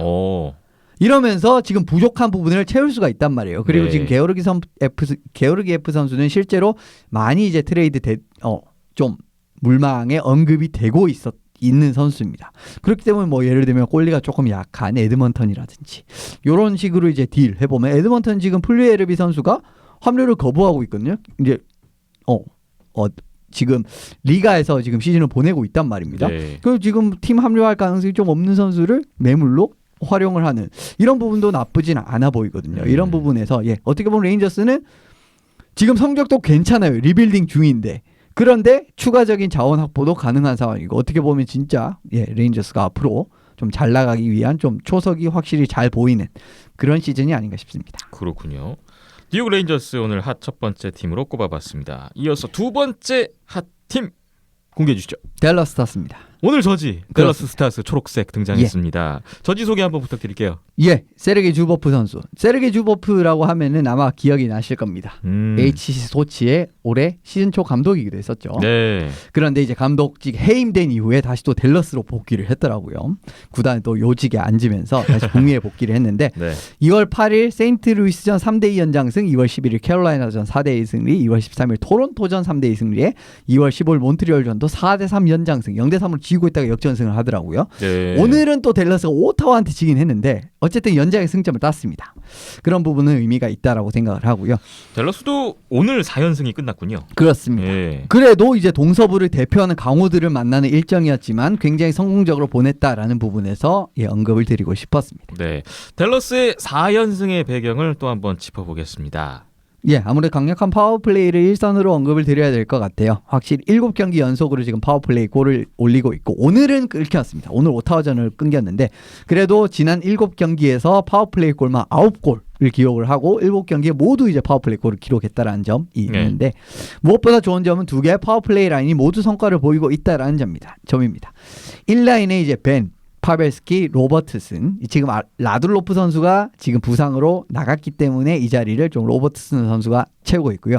세긴, 클링베리, 어떻게 보면 이전에 좋은 모습을 보여줬던 그 주축 파워플레이 라인과 파워플레이 2라인은 팍사, 힌츠, 페리, 구리아노프, 헤이스칸 이런 선수들의 좀 어린 선수들이 좀 주축이 된 파워플레이이기 때문에 근데 두 파워플레이 모두 좀 성과를 보고 있다라는 부분이 굉장히 이제 좋은 점이라고 할 수가 있고요. 네. 물론 아직까지는 첫 번째 파워플레이의 득점 기여가 높은 건 사실입니다. 하지만 지금 구리아노프 선수라든가 헤이스칸 선수, 뭐 힌트 선수 이런 선수들이 굉장히 작년, 올해 어떻게 보면 앞으로 이제 댈러스를 끌고 나갈 만한 인재다라는 걸 증명을 하고 있는 시즌을 보여주고 있기 때문에 두 라인 파워플레이의 경쟁력이 있는 부분은 앞으로도 굉장히 큰 힘이 될 가능성이 큽니다. 네. 자, 두 개의 라인이 동시에 제 역할을 다 해주고 있는 강력한 파워플레이. 일단 첫 번째 상승세 용인으로 꼽아주셨습니다. 한 가지가 더 있다고요? 그렇습니다. 공격 지역에서 이렇게 턴오버를 잘 만들어낸 팀이 잘 없습니다. 그런데 댈러스는 그런 팀 중 하나예요. 공격수를 굉장히 이제 깊이 압박에 가담을 하면서 공격 지역에서의 턴오버를 유도를 하면서 역습 상황에서 그대로 골을 넣는 장면이 이번 이제 연전에서 굉장히 두드러진 장면입니다. 이게 가능한 게 사실 댈러스는 굉장히 리치가 긴 선수들이 많아요. 그러면서 압박을 하면은 성과가 좀 크게 보는 이런 경우가 많습니다. 네. 그러면서 뭐 득점까지도 연결되니까 경기가 점점 더 수월하게 풀어질 수 있는 단초를 제공을 하는 거고요. 또 기본적으로 골텐딩이나 수비력이 굉장히 타이트한 댈러스이기 때문에 이런 식으로 리드를 잡으면 더욱더 경기가 쉽게 풀리는 감이 없지 않아 있거든요. 이런 부분에서 공격 지역에서의 턴오버를 만드는 부분도 큰 이제 힘이 되고 있지 않나 싶습니다. 네. 턴오버를 유도해서 또 득점까지 연결을 시키는 그런 능력. 또 승리로 이어졌던 댈러스 스타스였습니다. 뉴욕 레인저스와 댈러스 스타스가 오늘 핫앤낫 핫을 차지했고요. 이제 낫으로 넘어가 보겠습니다. 오늘 낫에 선정된 팀 누군가요? 팀이 아니고요. 전 좀 이번 NHL의 스타디움 시리즈를 이끌어 나가는 부분에서 너무 실망을 했기 때문에 이런 부분 좀 언급을 드리고 싶어서 뭐 NHL 사무국이라고 보시면 좋을 것 같네요. 오늘 낫은 팀이 아니고 NHL 사무국. 예. 이거 좀 독특한데요? 무슨 일이 있었습니까? 지난 콜로라도와 LA의 스타디움 시리즈에서 굉장히 팬들이 많은 불만을 표출을 했습니다. 이런 부분을 좀 언급을 드리고 싶어서 오늘은 낫의 NHL 사무국을 언급을 드리고 싶네요. 네. 콜로라도와 LA의 스타디움 시리즈. 이거 굉장한 이벤트인데. 그렇죠. 안된 모양이에요? 올 시즌 2번 있었던 이제 윈터 클래식 다음으로 있었던 스타디움 시리즈였죠. 네. 근데 외부 통제부터 지금 이 답이 없는 모습을 보여주면서 참 이번 난관에 봉착을 했던 시리즈였습니다. 이번 같은 경우에는 미국 공군사관학교 미시키 축구팀 홈구장인 펠컨 스타디움에서 펼쳐졌었어요. 콜로라도의 홈에서 이제 펼쳐지게 됐는데 네. 공군사관학교이기 때문에 군내 시설입니다. 네. 그렇기 때문에 경기장을 진입하는데도 팬들이 굉장한 어려움이 있었다라고 합니다. 약간 그 보안 검색 뭐 이런 건가요? 그렇죠. 그리고 그 입구도 뭐 2개밖에 개방을 하지 않고 정말 제한적으로 입구를 개방을 하는 이런 부분도 있었다라고 하기 때문에 경기장을 진입하는데도 굉장히 어려움이 있었고 팬들의 상당수가 콜로라도 홈이잖아요. 그렇기 때문에 덴버 쪽에서 왔다라고 하네요. 네. 그렇기 때문에 한쪽으로 더더욱 가중되는 부분이 있었다라고 합니다. 이게 정말 이제 이러한 얼마나 이 교통 체증이라든지 통제가 안 되냐는 부분을 단적으로 언급을 하는 이제 팬들의 이야기가 있었는데 이 공군사관학교 위치로부터 100마일 거리에 떨어진 러브랜드라는 곳이 있습니다. 네. 근데 거기까지 가는 시간이 공군 사관학교의 주차장에서 공군을 사관학교에서 나가는 3마일 거리보다 시간이 더 덜 걸렸다네요. 100마일 움직이는 것보다 3마일 움직이는 게 시간이 더 걸렸다. 그렇죠. 네. 이게 정말 이 답이 없었다. 얼마나 이 통제가 잘 안 됐는지를 좀 네. 단적으로 증명을 하는 부분입니다. 이게 안 됨으로써 잘 못 들어왔다는 거잖아요. 나가는 것도 어려웠지만 들어가는 것도 어려웠다는 거기 때문에 네. 많은 팬들이 경기 전 축제, 공연 다 놓쳤다라고 합니다. 늦게 들어와서요. 그렇죠. 놓쳤고 심지어 일부 팬들은 1피리어드 인터미션에 들어왔다네요. 1피리어드 끝나고 경기도 제대로 못 봐서 지금 네. 티켓 환불을 요구하는 팬들도 상당히 많았다라고 합니다. 그리고 1피리어드 이후에 공연도 있었는데 이런 1피리어드 이후 공연까지 놓쳤다라는 이야기가 있을 정도로 전반적으로 경기 외부 통제에서 진입해서 어려웠기 때문에 좀 굉장히 많은 문제가 발생이 됐었습니다. 이 군대 시설에서 펼쳐지는 경기라는 점, 이 점에 대한 어떤 대비가 좀 잘 안 된 거네요. 그렇죠. 네. 참 이게 좀 답답한 부분이라고 할 수가 있는데 근데 외부만 안 된 게 아니고 내부도 통제가 잘 안 됐어요. 이 참 답이 없는데 노상 음식점 같은 부분, 컨세션 이런 부분이라든가 아니면 화장실을 이용하는데 적어도 30분에서 1시간이 걸렸다는 겁니다. 합니다. 어. 사람이 너무 몰렸다라고 하네요. 그래서 정말 줄이 뭐 어디 줄을 선 건지 그런 구분이 편의 시설도 부족했군요. 그렇죠. 줄이 어느 줄인지 이게 화장실 줄인지 아니면은 먹을 걸 사기 위한 줄이 구분이 안 될 정도로 사람이 바글바글한 부분이 있었고요. 그리고 좌석이 $350나 되는 좌석이 이게 벤치 뒤편이랑 이제 높이가 어떻게 보면 그 좌석 높이가 경기장 이제 벤치 뒤편 그리고 빅면이랑 사실상 일치하는 곳 수준이었어요. 그럼 네. 경기가 안 보입니다. 거기 앉으면 $350를 내고 갔는데. 선수들 등만 보다 끝나는 거예요. 그렇죠. 40만 원 내고 들어가서. 뭐 40만 원 맞죠, 이거? 그렇죠. 네. $350면 네. 지금 환율로 거의 한 40만 원 가까이 될 겁니다.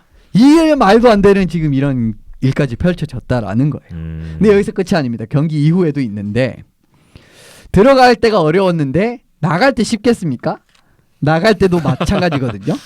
굉장히 이제 나갈 때도 많은 분들이 불편함을 호소하는 일이 많았어요. 군부대 시설이기 때문에도 그렇고 그리고 교통 통제 덕분에 물론 이제 차를 가지고 오시는 분들도 있었겠지만 그렇지 않은 분들도 많단 말입니다.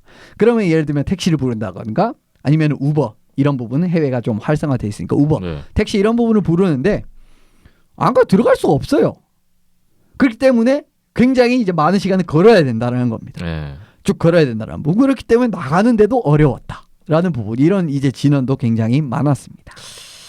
아, 이거 뭐 온 관중분들 지금 불만이 이만저만이 아닐 것 같은데. 그렇죠. 그리고 또 경기도 졌어요. 아, 콜로라도가 LA한테. 답이 없습니다. 이건 정말. 예, 아무튼 이게 NHL 사무국 입장에서도 뭐 야심차게 준비를 했을 것 같거든요. 스타디움 시리즈 거기에 이제 공군사관학교라는 어떤 또 새로운 또 상징성도 있고 공군사관학교와의 어떤 그 커넥션도 있을 것 같고. 그렇죠.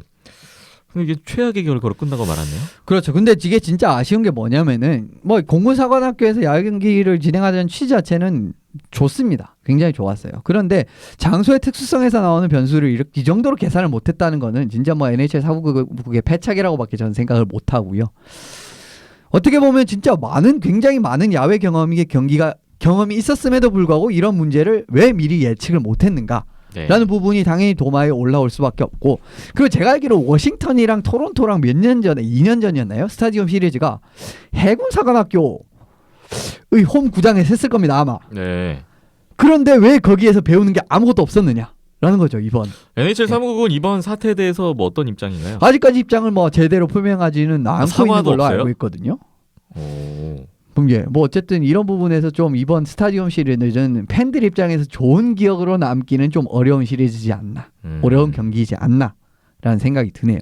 어제 제가 이제 유튜브 보다가 네. 이 경기 스케치 영상을 봤거든요. 그래서 막 선수들 입장할 때 막 비행기 날아다니고 그렇죠.